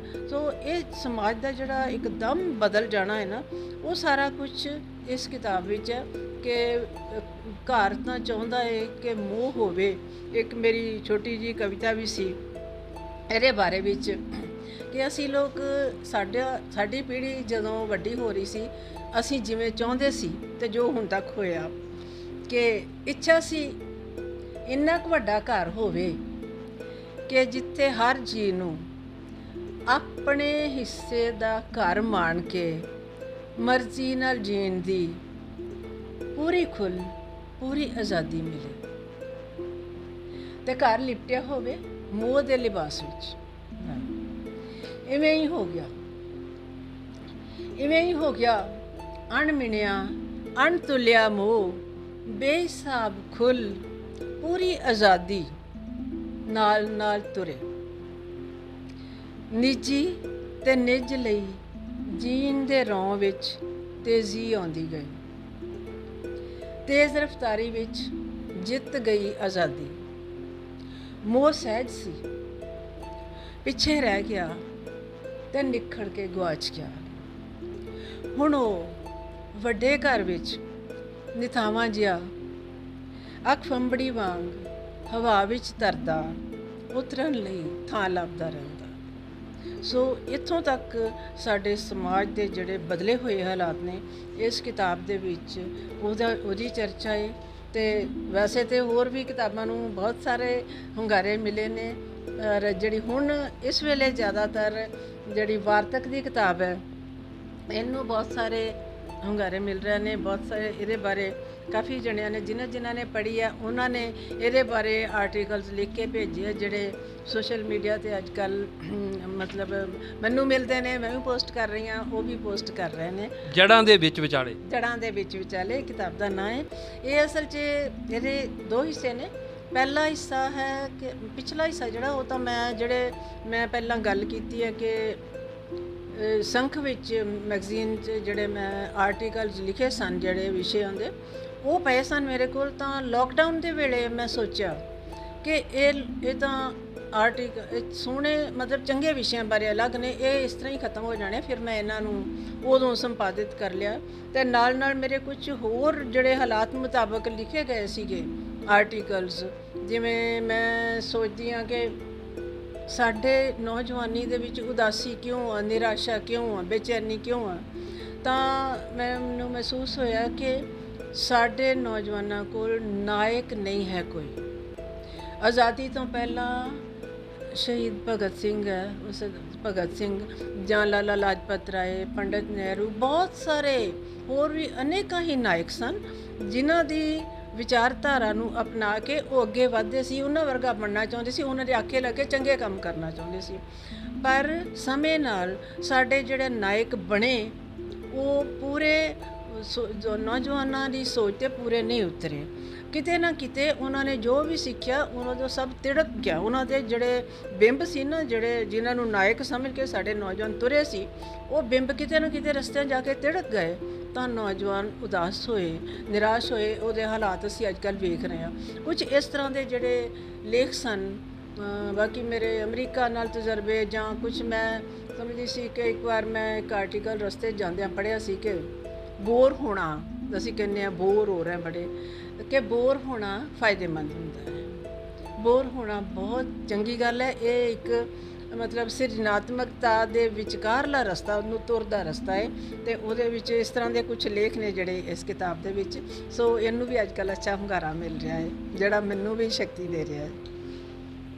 ਅਰਤਿੰਦਰ ਸੰਧੂ ਜੀ, ਆਪਣੀਆਂ ਜਿਹੜੀਆਂ ਤੁਸੀਂ ਹੁਣ ਤੱਕ ਕਿਤਾਬਾਂ ਲਿਖੀਆਂ ਨੇ ਉਹਨਾਂ ਸਾਰਿਆਂ ਦੇ ਨਾਂ ਜਿਹੜੇ ਆ ਉਹ ਇੱਕ ਵਾਰੀ ਪਾਠਕਾਂ ਦੇ, ਦਰਸ਼ਕਾਂ ਦੇ ਰੂਬਰੂ ਜ਼ਰੂਰ ਬੋਲ ਕੇ ਦੱਸਿਓ, ਕਿਉਂਕਿ ਬਹੁਤ ਸਾਰੇ ਤੇ ਤੁਹਾਨੂੰ ਜਿਹੜੇ ਜਾਣਦੇ ਆ ਲੇਖਕ ਵਰਗ ਜਿਹੜਾ ਕਿ ਕਿਹੜੀਆਂ ਕਿਤਾਬਾਂ ਤੁਸੀਂ ਲਿਖੀਆਂ ਵਾ। ਆਮ ਪਾਠਕ ਵੀ ਹੁੰਦੇ ਆ, ਨਵੇਂ ਲੋਕ ਵੀ ਆਉਂਦੇ ਆ, ਉਹਨਾਂ ਨੂੰ ਤੁਹਾਡੀਆਂ ਸਾਰੀਆਂ ਕਿਤਾਬਾਂ ਦਾ ਪਤਾ ਲੱਗ ਸਕੇ। ਜੀ ਮੇਰੀ, ਜਿਵੇਂ ਮੈਂ ਜ਼ਿਕਰ ਕੀਤਾ ਕਿ ਪਹਿਲੀ ਕਿਤਾਬ ਦੇ ਛਪਣ ਦਾ, ਸਭ ਤੋਂ ਪਹਿਲੀ ਕਿਤਾਬ ਸੀ ਸਿਜਦੇ ਜੁਗਨੂਆਂ ਨੂੰ। ਇਹ ਮੇਰੀਆਂ ਕਾਲਜ ਟਾਈਮ ਦੀਆਂ ਕਵਿਤਾਵਾਂ ਦੀ ਕਿਤਾਬ ਸੀ, ਥੋੜ੍ਹੇ ਜਿਹੇ ਵਿੱਚ ਹੋਰ ਲਿਖੀਆਂ ਗਈਆਂ ਸੀ। ਦੂਸਰੀ ਕਿਤਾਬ ਸੀ ਸਪੰਦਨ। ਤਾਂ ਉਹਦੇ ਪਿੱਛੋਂ ਉਸ ਤੋਂ ਅਗਲੀ ਕਿਤਾਬ ਸੀ ਇੱਕ ਟੋਟਾ ਵਰੇਸ। ਉਹਦੇ ਬਾਅਦ ਕਿਤਾਬ ਉਦੋਂ ਬੜਾ ਵੇਗ ਸੀ ਸਿਰਜਣਾਤਮਕਤਾ ਦਾ। ਉਸ ਤੋਂ ਅਗਲੀ ਕਿਤਾਬ ਸੀ ਏਕਮ ਦੀ ਫਾਂਕ। ਏਕਮ ਦੀ ਫਾਂਕ ਤੋਂ ਬਾਅਦ ਸੀ ਕਿਣਮਿਣ ਅੱਖਰ। ਉਸ ਦੇ ਬਾਅਦ ਸ਼ੀਸ਼ੇ ਦੀ ਜੂਨ, ਅਦਰ ਨਈ ਕਿਤਾਬ ਸੀ ਸ਼ੀਸ਼ੇ ਜੂਨ। ਇਹ ਪ੍ਰਕੀਰਤਕ ਕਵਿਤਾਵਾਂ ਦੀ ਕਿਤਾਬ ਹੈ ਸਾਰੀ। ਸ਼ੀਸ਼ੇ ਦੀ ਜੂਨ ਤੋਂ ਬਾਅਦ ਇੱਕ ਕਿਤਾਬ ਸੀ ਕਿੱਥੋਂ ਆਉਂਦੀ ਕਵਿਤਾ। ਇਹਨੂੰ ਬਹੁਤ ਅੱਛਾ ਹੁੰਗਾਰਾ ਮਿਲਿਆ ਰਿਹਾ। ਉਹਦੇ ਪਿੱਛੋਂ ਇੱਕ ਕਿਤਾਬ ਸੀ ਕਦੇ ਕਦਾਈ, ਇਹ ਵੀ ਬਹੁਤ ਪਸੰਦ ਕੀਤੀ ਗਈ। ਤਾਂ ਨਾਭਾ ਕਵਿਤਾ ਉਤਸਵ ਨਾਭੇ ਵਾਲਿਆਂ ਨੇ ਇਹਨੂੰ ਇਸ ਕਿਤਾਬ ਵਾਸਤੇ ਸਨਮਾਨ ਵੀ ਦਿੱਤਾ ਸੀ ਮੈਨੂੰ। ਫਿਰ ਘਰ ਘਰ, ਜਿਹੜੀ ਇਹ ਘਰ ਘਰ ਤੇ ਘਰ ਕਿਤਾਬ ਹੈ, ਉਹਦਾ ਪਹਿਲਾ ਮੁੱਢਲਾ ਰੂਪ ਛੋਟਾ ਮਤਲਬ ਥੋੜ੍ਹੀਆਂ ਕਵਿਤਾਵਾਂ ਜਿਹੜੀਆਂ ਉਹ ਇਹਦੇ ਵਿੱਚ ਸੀ। ਬਾਅਦ ਵਿੱਚ ਮੈਂ ਹੋਰ ਕਿਤਾਬਾਂ, ਸਾਰੀਆਂ ਕਿਤਾਬਾਂ ਵਿੱਚ ਘਰ ਬਾਰੇ ਕਵਿਤਾਵਾਂ ਲਿਖੀਆਂ ਗਈਆਂ, ਤਾਂ ਕੁਝ ਨਵੀਆਂ ਵੀ ਮੈਂ ਪਾ ਕੇ ਤਾਂ ਫਿਰ ਇਹ ਜਿਹੜੀ ਘਰ ਘਰ ਤੇ ਘਰ ਕਿਤਾਬ ਸੰਪਾਦਿਤ ਕੀਤੀ ਸੀ। ਤਾਂ ਇਹਦੇ ਬਾਅਦ ਆਪਣੇ ਤੋਂ ਆਪਣੇ ਤੱਕ ਇਹ ਵੀ ਪ੍ਰਗੀਤਕ ਸ਼ਾਇਰੀ ਹੈ ਸਾਰੀ। ਇਹਦੇ ਪਿੱਛੋਂ ਹੈ ਕਦੇ ਤਾਂ ਮਿਲ ਜ਼ਿੰਦਗੀ, ਤਾਂ ਇਹਦੇ ਪਿੱਛੋਂ ਘਰ ਘਰ ਤੇ ਘਰ, ਤੇ ਜਿਹੜੀ ਫਿਰ ਇਹਨਾਂ ਦਿਨਾਂ ਦੇ ਵਿੱਚ ਆਈ ਕਿਸਾਨੀ ਅੰਦੋਲਨ ਦੇ ਦੌਰਾਨ, ਉਹਦੇ ਪਿੱਛੋਂ ਖਤਮ ਹੁੰਦਿਆਂ ਉਹ ਇਹ ਕਰਦਿਆਂ ਇਹ ਸੰਪਾਦਿਤ ਕਰਦਿਆਂ ਕਿਸਾਨੀ ਅੰਦੋਲਨ ਖਤਮ ਹੋ ਗਿਆ। ਤੇ ਇਹ ਕਿਤਾਬ ਹੈ ਮਿੱਟੀ ਦੀ ਗੌਰਵ ਗਾਥਾ, ਇਹ ਲੇਟੈਸਟ ਹੈ ਅਜੇ ਤੱਕ। ਤੇ ਨਾਲ ਪਿਛਲੇ ਸਾਲ ਇਹ ਜੜ੍ਹਾਂ ਦੇ ਵਿੱਚ ਵੀ ਚੱਲੀ, ਜਿਹੜੀ ਵਾਰਤਕ ਦੀ ਕਿਤਾਬ ਸੀ। ਇਹ ਕਿਤਾਬ ਸੀ ਵਿਚਲਾ ਮੌਸਮ ਜਿਹੜੀ ਇਹਦੇ ਬਾਅਦ ਮੈਂ ਨਾਲ ਇਸ ਤੋਂ ਇਲਾਵਾ ਕੁਝ ਕਿਤਾਬਾਂ ਮੈਂ ਸੰਪਾਦਿਤ ਵੀ ਕੀਤੀਆਂ, ਜਿਵੇਂ ਇਹ ਕਿਸਾਨੀ ਅੰਦੋਲਨ ਦੇ ਵੇਲੇ ਹੀ 88 ਕਵੀਆਂ ਦੀ ਕਵਿਤਾ ਲੈ ਕੇ ਮਿੱਟੀ ਦੇ ਵਣਜਾਰੇ ਕਿਤਾਬ ਸੰਪਾਦਿਤ ਕੀਤੀ। ਪਾਕਿਸਤਾਨੀ ਕਹਾਣੀਆਂ ਦੀ ਕਿਤਾਬ ਲਾਰੈਂਸ ਆਫ ਤਲੇਬੀਆ ਤੇ ਹੋਰ ਕਹਾਣੀਆਂ, ਔਰ ਹਿੰਦੀ ਦੀਆਂ ਕੁਝ ਕਵਿਤਾਵਾਂ ਮੈਂ ਅਨੁਵਾਦ ਕਰਦੀ ਰਹੀ ਮੈਗਜ਼ੀਨ ਵਾਸਤੇ। ਉਹ ਇੱਕ ਉਹਨਾਂ ਦੇ ਆਧਾਰ 'ਤੇ ਇਹ ਕਿਤਾਬ ਸੀ ਖੰਬੜੀਆਂ। ਨਾਲ ਇਹ ਤਾਂ ਹੈ ਜਿਹੜਾ ਮੈਂ ਕੀਤਾ। ਇੱਕ ਇਸ ਤੋਂ ਬਿਨਾਂ ਇੱਕ ਹੋਰ ਮਨੋਜ ਸ਼ਰਮਾ ਹੈ ਨੇ, ਹਿੰਦੀ ਦੇ ਸ਼ਾਇਰ, ਉਹਨਾਂ ਦੀ ਕਿਤਾਬ ਵੀ ਮੈਂ ਕੋਰੋਨਾ ਦੇ ਦਿਨਾਂ ਵਿੱਚ ਹੀ ਪੰਜਾਬੀ ਵਿੱਚ ਅਨੁਵਾਦ ਕੀਤੀ। ਨਾਲ ਮੈਂ ਕੁਝ ਮੇਰੀਆਂ ਕਿਤਾਬਾਂ ਤੇ ਜਿਹੜੀਆਂ ਹਿੰਦੀ ਵਿੱਚ ਕੀਤੀਆਂ, ਇੱਕ ਤਾਂ ਮੀਆਂ ਕੁੰਵਰ ਨੇ ਮੇਰੀਆਂ ਕਵਿਤਾਵਾਂ ਦੇ ਕਵਿਤਾ ਕੀ ਦਸਤਕ ਅਨੁਵਾਦ ਕੀਤੇ, ਤੇ ਪਿੱਛੇ ਜਸਵਿੰਦਰ ਬਿੰਦਰਾ ਨੇ ਪਿਛਲੇ ਸਾਲ ਇਹ ਕਿਤਾਬ ਘਰ ਘਰ ਤੇ ਘਰ ਦਾ ਅਨੁਵਾਦ ਹਿੰਦੀ ਵਿੱਚ ਕੀਤਾ ਹੈ। ਮੋਹਨ ਤਿਆਗੀ ਹੋਰਾਂ ਨੇ ਗੁਰੂ ਆਪਣਾ ਪੰਜਾਬੀ ਯੂਨੀਵਰਸਿਟੀ ਪਟਿਆਲਾ 'ਚ ਡਾਕਟਰ ਮੋਹਨ ਤਿਆਗੀ ਹੋਰਾਂ ਨੇ ਇੱਕ ਆਲੋਚਨਾ ਦੀ ਕਿਤਾਬ ਮੇਰੀ ਕਵਿਤਾ ਬਾਰੇ ਸੰਪਾਦਿਤ ਕੀਤੀ। ਤਾਂ ਨਾਲ ਉਹਨਾਂ ਨੇ 94ਵੀਂ ਕਵਿਤਾ ਦੀ ਕਿਤਾਬ ਵੀ ਪਿਛਲੇ ਸਾਲ ਇਹ ਇੱਕ ਸੰਪਾਦਿਤ ਕੀਤੀ ਹੈ, ਜਿਹੜਾ ਹੁਣ ਤੱਕ ਦਾ ਕੰਮ ਹੋ ਚੁੱਕਿਆ। ਜਿਹੜਾ ਮੈਗਜ਼ੀਨ ਤੋਂ ਇਲਾਵਾ, ਮੈਗਜ਼ੀਨ ਤਾਂ ਮੇਰਾ ਨਾਲ ਚੱਲ ਹੀ ਰਿਹਾ ਹੈ। ਇਹਨੂੰ 12 ਵੀ ਸ਼ੁਰੂ ਹੋਇਆ ਸੀ ਤੇ ਹੁਣ ਇਹ 42ਵਾਂ ਅੰਕ ਹੈ ਜਿਹੜਾ ਛਪਣ ਜਾ ਰਿਹਾ ਹੈ ਮੈਗਜ਼ੀਨ ਦਾ। ਹੁਣ ਜੇ ਆਪਾਂ ਸਾਹਿਤਕ ਏਕਮ ਦੀ ਗੱਲ ਕਰੀਏ, ਇਹ ਤੁਹਾਨੂੰ ਕਿਵੇਂ ਸੋਚ ਆਈ ਕਿ ਜਿਹੜਾ ਇਹ ਮੈਗਜ਼ੀਨ ਜਿਹੜਾ ਵਾ ਇਹ ਸਮਾਜ ਦਾ ਇੱਕ ਹਿੱਸਾ ਬਣਾਉਣਾ ਚਾਹੀਦਾ? ਕਿਉਂਕਿ ਮੈਂ ਸਮਝਦਾ ਹਾਂ ਕਿ ਅੱਜ ਇਹ ਸਾਡੇ ਸਮਾਜ ਦਾ ਇੱਕ ਹਿੱਸਾ ਵਾ। ਇਹਨੂੰ ਬਹੁਤ ਪਿਆਰ ਨਾਲ ਲੋਕ ਉਡੀਕਦੇ ਆ, ਮੈਨੂੰ ਵੀ ਉਡੀਕ ਰਹਿੰਦੀ ਆ ਕਿ ਇਹ ਹੱਥਾਂ 'ਚ ਆਵੇ ਤੇ ਪੜ੍ਹਿਆ ਜਾਵੇ। ਇਹ ਕਿਵੇਂ ਸੋਚ ਆਈ? ਅਸਲ ਵਿੱਚ ਮੈਗਜ਼ੀਨ ਪੜ੍ਹਦਿਆਂ ਨਾ ਮੈਨੂੰ ਇੱਕ ਮੇਘਲਾ ਵਾਲੇ ਸੰਪਾਦਕ ਨੇ ਮੈਨੂੰ ਕਿਹਾ ਵੀ 2 ਸਾਲ ਨਿਕਲੇ ਉਹਦੇ ਵਿੱਚ। ਉਸ ਤੋਂ ਪਹਿਲਾਂ ਉਹਨੇ ਕਿਹਾ ਵੀ ਤੂੰ ਤੁਹਾਡਾ ਨਾਂ ਸੰਪਾਦਕ ਦੇ ਤੌਰ 'ਤੇ, ਮੁੱਖ ਸੰਪਾਦਕ ਦੇ ਤੌਰ 'ਤੇ ਲਿਖ ਦਿਆ ਕਰ, ਤਾਂ ਨਾਲ ਮਦਦ ਕਰ ਦਿਓ। ਮੈਂ ਕਿਹਾ ਠੀਕ ਹੈ। ਮੈਂ ਉਹ ਕੀਤਾ ਕੁਝ 2 ਸਾਲ, ਤਾਂ ਉਹਦੇ ਨਾਲ ਸਮਝੋ ਕਿ ਇਸ ਤਰ੍ਹਾਂ ਦੀ ਆਦਤ ਪੈ ਗਈ ਜਾਂ ਚੰਗਾ ਲੱਗਾ ਕਰਕੇ। ਪਰ ਉਹ 2 ਸਾਲ ਪਿੱਛੋਂ ਤਜਰਬਾ ਇਸ ਤਰ੍ਹਾਂ ਰਿਹਾ ਕਿ 2 ਸਾਲ ਪਿੱਛੋਂ ਫਿਰ ਮੈਂ ਉਹਨਾਂ ਤੋਂ ਅਲੱਗ ਹੋ ਗਈ ਵੀ ਨਹੀਂ ਨਿਭ ਸਕਦੇ ਆਪਾਂ, ਮੁਸ਼ਕਿਲ ਹੈ। ਫਿਰ ਮੈਂ ਇਹ ਮੈਗਜ਼ੀਨ ਸ਼ੁਰੂ ਕਰਨ ਦਾ ਵਿਚਾਰ ਮੇਰਾ ਆਇਆ ਕਿ ਆਪਣੀ ਮਰਜ਼ੀ ਨਾਲ ਕਿ ਇੱਕ ਐਸਾ ਮੈਗਜ਼ੀਨ ਹੋਵੇ ਜਿਹਦੇ ਵਿੱਚ ਸਾਰੀਆਂ ਵਿਧਾਵਾਂ ਸ਼ਾਮਲ ਵੀ ਹੋਣ, ਤੇ ਨਾਲ ਉਹ ਜਿਸ ਤਰ੍ਹਾਂ ਮਤਲਬ ਤੁਸੀਂ ਚਾਹੁੰਦੇ ਹੋ ਉਸ ਤਰੀਕੇ ਨਾਲ ਉਹਨੂੰ ਸੰਪਾਦਿਤ ਕੀਤਾ ਜਾ ਸਕੇ। ਬਹੁਤ ਸਾਰੇ ਮੈਂ ਸੰਪਾਦਕਾਂ ਦੀ ਸਲਾਹ ਵੀ ਲਈ, ਪਰ ਮੈਂ ਚਾਹੁੰਦੀ ਸੀ ਕਿ ਸ਼ਾਇਦ ਸਾਹਿਤਕ ਲੋਕ ਜਿਹੜੇ ਨੇ ਉਹ ਤੁਹਾਨੂੰ ਗਾਈਡ ਕਰਦੇ ਆ, ਤੁਹਾਨੂੰ ਕੁਝ ਦੱਸਦੇ ਨੇ, ਰਸਤੇ ਪਾਉਂਦੇ ਆ, ਪਰ ਇਸ ਤਰ੍ਹਾਂ ਦੀ ਕੋਈ ਗੱਲ ਨਹੀਂ ਸੀਗੀ। ਮੈਨੂੰ ਮਤਲਬ ਕਿਸੇ ਨੇ ਵੀ ਹਾਂ ਪੱਖੀ ਹੁੰਗਾਰਾ ਨਹੀਂ ਦਿੱਤਾ। ਇਹ ਕਿਹਾ ਕਿ ਕੀ ਕਰਨਾ ਤੂੰ ਕਰਕੇ, ਸਾਡੇ ਮੈਗਜ਼ੀਨ 'ਚ ਇੱਕ ਪੇਜ ਲੈ ਲਾ, ਇੱਥੇ ਕਰ ਲਿਆ ਕਰ। ਕਈਆਂ ਨੇ ਵੱਖ ਜੌਬ ਸਨ। ਖੈਰ ਪਰ ਇਹ ਸ਼ੁਰੂ ਹੋਇਆ ਉਦੋਂ ਮੈਨੂੰ ਮੈਗਜ਼ੀਨ ਨੂੰ ਪੂਰੇ ਕੰਮ ਕਰਨ ਬਾਰੇ ਬਿਲਕੁਲ ਹੀ ਤਜਰਬਾ ਨਹੀਂ ਸੀ। ਸਿਰਫ ਇੱਕ ਲੋਰ ਸੀ, ਜਨੂਨ ਸੀ, ਇੱਛਾ ਸੀ ਕਿ ਕਰਨਾ। ਤਾਂ ਮੈਗਜ਼ੀਨ ਸ਼ੁਰੂ ਹੋਇਆ। ਪਹਿਲਾਂ ਹੀ ਜਿਹੜਾ ਮੈਗਜ਼ੀਨ ਸੀ ਪਹਿਲਾ ਅੰਕ, ਉਹਨੂੰ ਚੰਗਾ ਹੁੰਗਾਰਾ ਮਿਲਿਆ। ਅਸੀਂ ਅੱਜ ਇਲੈਕਸ਼ਨ ਸੀਗੀ ਲੁਧਿਆਣਾ ਸਾਹਿਤ ਅਕੈਡਮੀ ਦੀ, ਉੱਥੇ ਪਹਿਲਾ ਅੰਕ ਲੈ ਕੇ ਗਏ, ਉਦੋਂ ਹੀ ਛਪਿਆ ਤਾਂ ਦਿੱਤਾ, ਤਾਂ ਬਹੁਤ ਵਧੀਆ ਹੁੰਗਾਰਾ ਮਿਲਿਆ। ਉਹਦੇ ਪਿੱਛੋਂ ਨਿਰੰਤਰ ਜਿਹੜੇ ਲੋਕ ਨਵੇਂ ਵੀ ਪੜ੍ਹਦੇ ਰਹੇ, ਉਹਨਾਂ ਦੇ ਫੋਨ ਆਉਂਦੇ ਰਹੇ ਕਿ ਇਹ ਮੈਗਜ਼ੀਨ ਬਹੁਤ ਵਧੀਆ ਆ।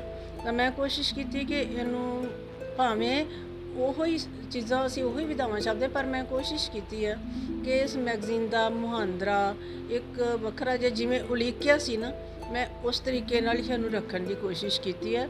ਜਿਵੇਂ ਨਾਲ ਵਿਸ਼ੇਸ਼ ਅੰਕ ਵੀ ਕੱਢੇ ਨੇ, ਜਿਵੇਂ ਹੁਣ ਵਿਸ਼ੇਸ਼ ਅੰਕ ਪਿੱਛੇ ਜਨਵਰੀ ਅੰਕ ਸੀ, ਜਿਹਦੇ ਵਿੱਚ ਤਕਰੀਬਨ 98 ਕਵਿਤਰੀਆਂ ਦੀਆਂ ਕਵਿਤਾਵਾਂ ਸੀ, ਅਤੇ ਨਾਲ ਮੈਂ ਇਹਦੇ ਵਿੱਚ ਵੈਦਿਕ ਯੁੱਗ ਤੋਂ ਲੈ ਕੇ ਜਿਹੜੀਆਂ ਕਵਿਤਰੀਆਂ ਕਵਿਤਾ ਲਿਖਦੀਆਂ ਰਹੀਆਂ, ਜਿਹੜੀਆਂ ਪੰਜਾਬੀ ਦੀ ਕਵਿਤਾ 200 ਸਾਲ ਪਹਿਲਾਂ ਤੋਂ ਕਵਿਤਰੀਆਂ ਲਿਖਦੀਆਂ ਰਹੀਆਂ, ਉਹਨਾਂ ਦੇ ਸਾਰੇ ਹਵਾਲੇ ਲੈ ਕੇ ਪਹਿਲਾਂ ਪੁਰਾਣੀ ਕਵਿਤਾ, ਫਿਰ ਨਵੀਆਂ ਕਵਿਤਾ, ਹੁਣ ਤੱਕ ਦੀਆਂ ਜਿਹੜੀਆਂ 18-20 ਸਾਲ ਦੀਆਂ ਲੜਕੀਆਂ ਵੀ ਲਿਖ ਰਹੀਆਂ ਨੇ, ਉੱਥੋਂ ਤੱਕ ਉਹਨਾਂ ਨੂੰ ਸ਼ਾਮਲ ਕੀਤਾ ਹੈ। ਅਤੇ ਜਿਹੜਾ ਰੈਗੂਲਰ ਮੈਗਜ਼ੀਨ ਹੈ, ਇਹ ਤਾਂ ਇਹ ਵਿਸ਼ੇਸ਼ ਅੰਕ ਬਹੁਤ ਸਾਰੇ ਵਿਸ਼ੇਸ਼ ਅੰਕ ਕੱਢੇ ਨੇ। ਪਹਿਲਾਂ ਵੀ ਨਾਰੀ ਕਾ ਵਿਸ਼ੇਸ਼ ਅੰਕ, ਅੰਮ੍ਰਿਤਾ ਵਿਸ਼ੇਸ਼ ਅੰਕ, ਜਲਿਆਂਵਾਲੇ ਬਾਗ ਦਾ, ਜਾਂ ਹੋਰ ਵੀ ਕਿਸਾਨੀ ਨੂੰ ਵੀ ਸਮਰਪਿਤ ਇੱਕ ਅੰਕ ਕੱਢਿਆ ਸੀ। ਤਾਂ ਇਹਦੇ ਵਿੱਚ ਮੈਂ ਕੁਛ ਇਹਦੇ ਜਿਹੜੇ ਚੀਜ਼ਾਂ ਮੈਂ ਜਿਹੜੀਆਂ ਸਮਝਦੀ ਹਾਂ ਵੀ ਮੈਂ ਮਤਲਬ ਮੈਂ ਚਾਹੁੰਦੀ ਹਾਂ ਜਿਵੇਂ ਕਿ ਕੀਤਾ ਜਾਵੇ, ਕੋਸ਼ਿਸ਼ ਕਰਦੀ ਹਾਂ ਉਸ ਤਰ੍ਹਾਂ ਕਰਨ ਦੀ। ਇਹਦੇ ਵਿੱਚ ਮੈਂ ਉਹਨਾਂ ਲੋਕਾਂ ਨੂੰ ਟਾਈਟਲ ਪੇਜ ਦੇ ਉੱਤੇ ਇੱਕ ਪਹਿਲਾ ਪੇਜ ਹੈ ਸਿੱਪੀਆਂ, ਟਾਈਟਲ ਦੇ ਅੰਦਰਲਾ, ਉਹਦੇ ਵਿੱਚ ਮੈਂ ਕੋਸ਼ਿਸ਼ ਕਰਦੀ ਹਾਂ ਕਿ ਜਿਹੜੇ ਲੋਕ ਆਪਣੇ ਵੱਲੋਂ ਬੇਲਾਗ ਹੋ ਕੇ ਪੜ੍ਹਾਈ ਵਾਸਤੇ ਦੂਜਿਆਂ ਨੂੰ ਪੜ੍ਹਾਉਣ ਲਈ ਜਾਂ ਸਮਾਜ ਵਾਸਤੇ ਕੋਈ ਚੰਗੇ ਕੰਮ ਕਰ ਰਹੇ ਨੇ, ਉਹਨਾਂ ਬਾਰੇ ਲਿਖਾਂ।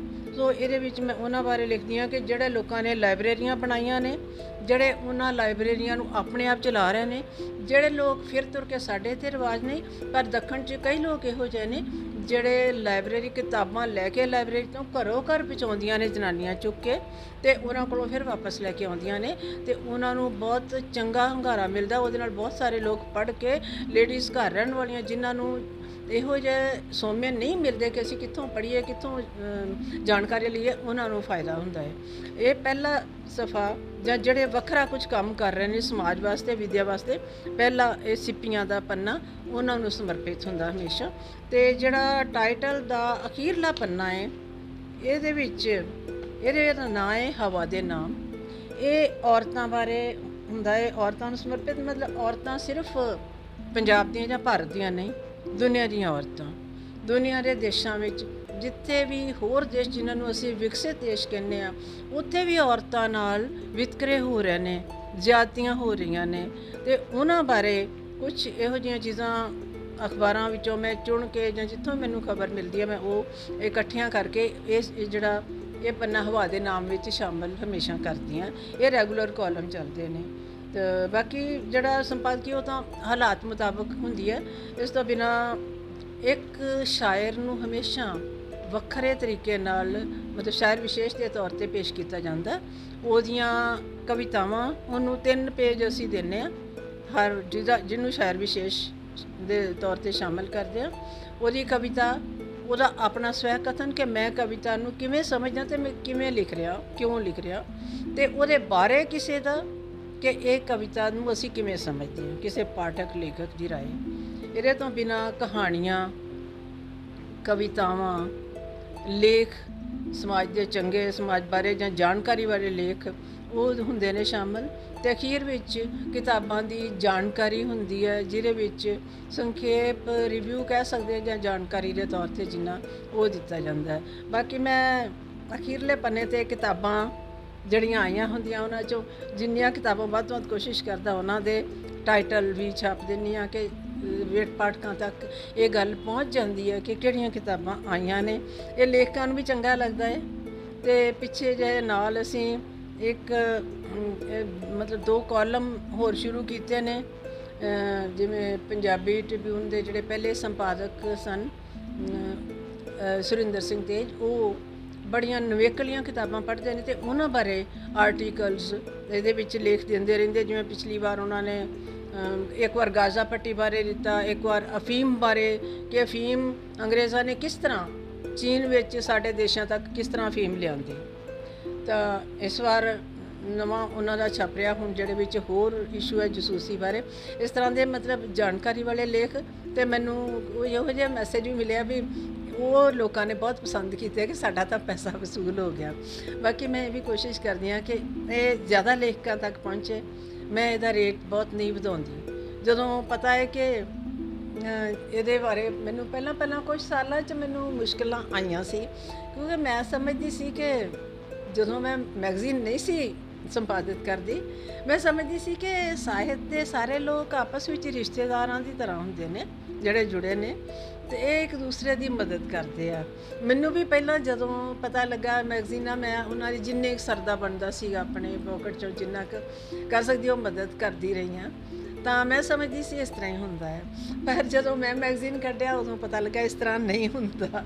ਤਾਂ ਖਾਸ ਕਰਕੇ ਜਦੋਂ ਤੁਸੀਂ ਔਰਤ ਹੋਵੋ, ਆਦਮੀ ਹੁੰਦਿਆਂ ਆਦਮੀ ਲੋਕ ਜੈਂਟਸ ਆਪਸ ਵਿੱਚ ਮਿਲਦੇ ਗਿਲਦੇ ਨੇ ਤਾਂ ਇੱਕ ਦੂਜੇ ਦੀ ਮਦਦ ਕਰਦੇ, ਮਦਦ ਲੈ ਵੀ ਲੈਂਦੇ ਆ।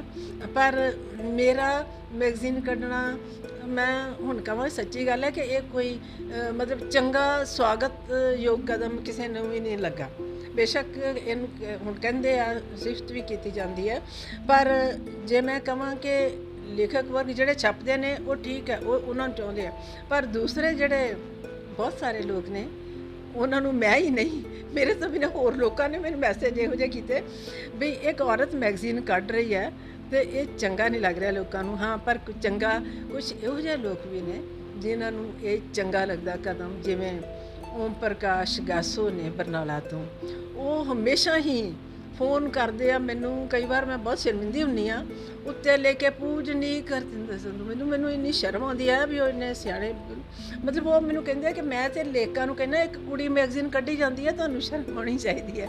ਮਤਲਬ ਮੈਨੂੰ ਫਿਰ ਇਹ ਸੋਚਿਆ ਸੀ ਜਦੋਂ ਫਾਈਨੈਂਸ਼ੀਅਲ ਆਰਥਿਕ ਮੁਸ਼ਕਿਲਾਂ ਮੈਨੂੰ ਆਈਆਂ, ਤਾਂ ਮੈਂ ਸੋਚਿਆ ਕਿ ਫਿਰ ਜਾਂ ਤਾਂ ਮੈਂ ਮਤਲਬ ਬੰਦ ਤਾਂ ਮੈਂ ਕਰਨਾ ਨਹੀਂ ਸੀ ਚਾਹੁੰਦੀ। ਫਿਰ ਮੈਨੂੰ ਇਹੀ ਖਿਆਲ ਆਇਆ ਕਿ ਜਦੋਂ ਇਹ ਮੇਰਾ ਹੀ ਕੰਮ ਹੈ, ਮੈਂ ਆਪਣੀ ਮਰਜ਼ੀ ਨਾਲ ਸ਼ੁਰੂ ਕੀਤਾ ਤਾਂ ਮੇਰੀ ਹੀ ਜ਼ਿੰਮੇਵਾਰੀ ਇਹਨੂੰ ਚਲਾਉਣਾ। ਸੋ ਮੈਂ ਆਪਣੀ ਪੈਨਸ਼ਨ 'ਚੋਂ ਇੱਕ ਹਿੱਸਾ ਰੱਖਣਾ ਸ਼ੁਰੂ ਕਰ ਦਿੱਤਾ, ਜਿਹੜਾ ਮੈਗਜ਼ੀਨ ਜਿਹਦੇ ਵਿੱਚੋਂ ਚੱਲ ਰਿਹਾ, ਇਹਦਾ ਖਰਚਾ, ਕਿਉਂਕਿ ਸਾਰੇ ਆਪ ਹੀ ਕਰਨੇ ਹੁੰਦੇ, ਸੋ ਇਹ ਚੱਲ ਰਿਹਾ। ਤਾਂ ਇਹ ਚੀਜ਼ ਹੀ ਮੈਨੂੰ ਸ਼ਕਤੀ ਦੇ ਰਹੀ ਨਾਲ।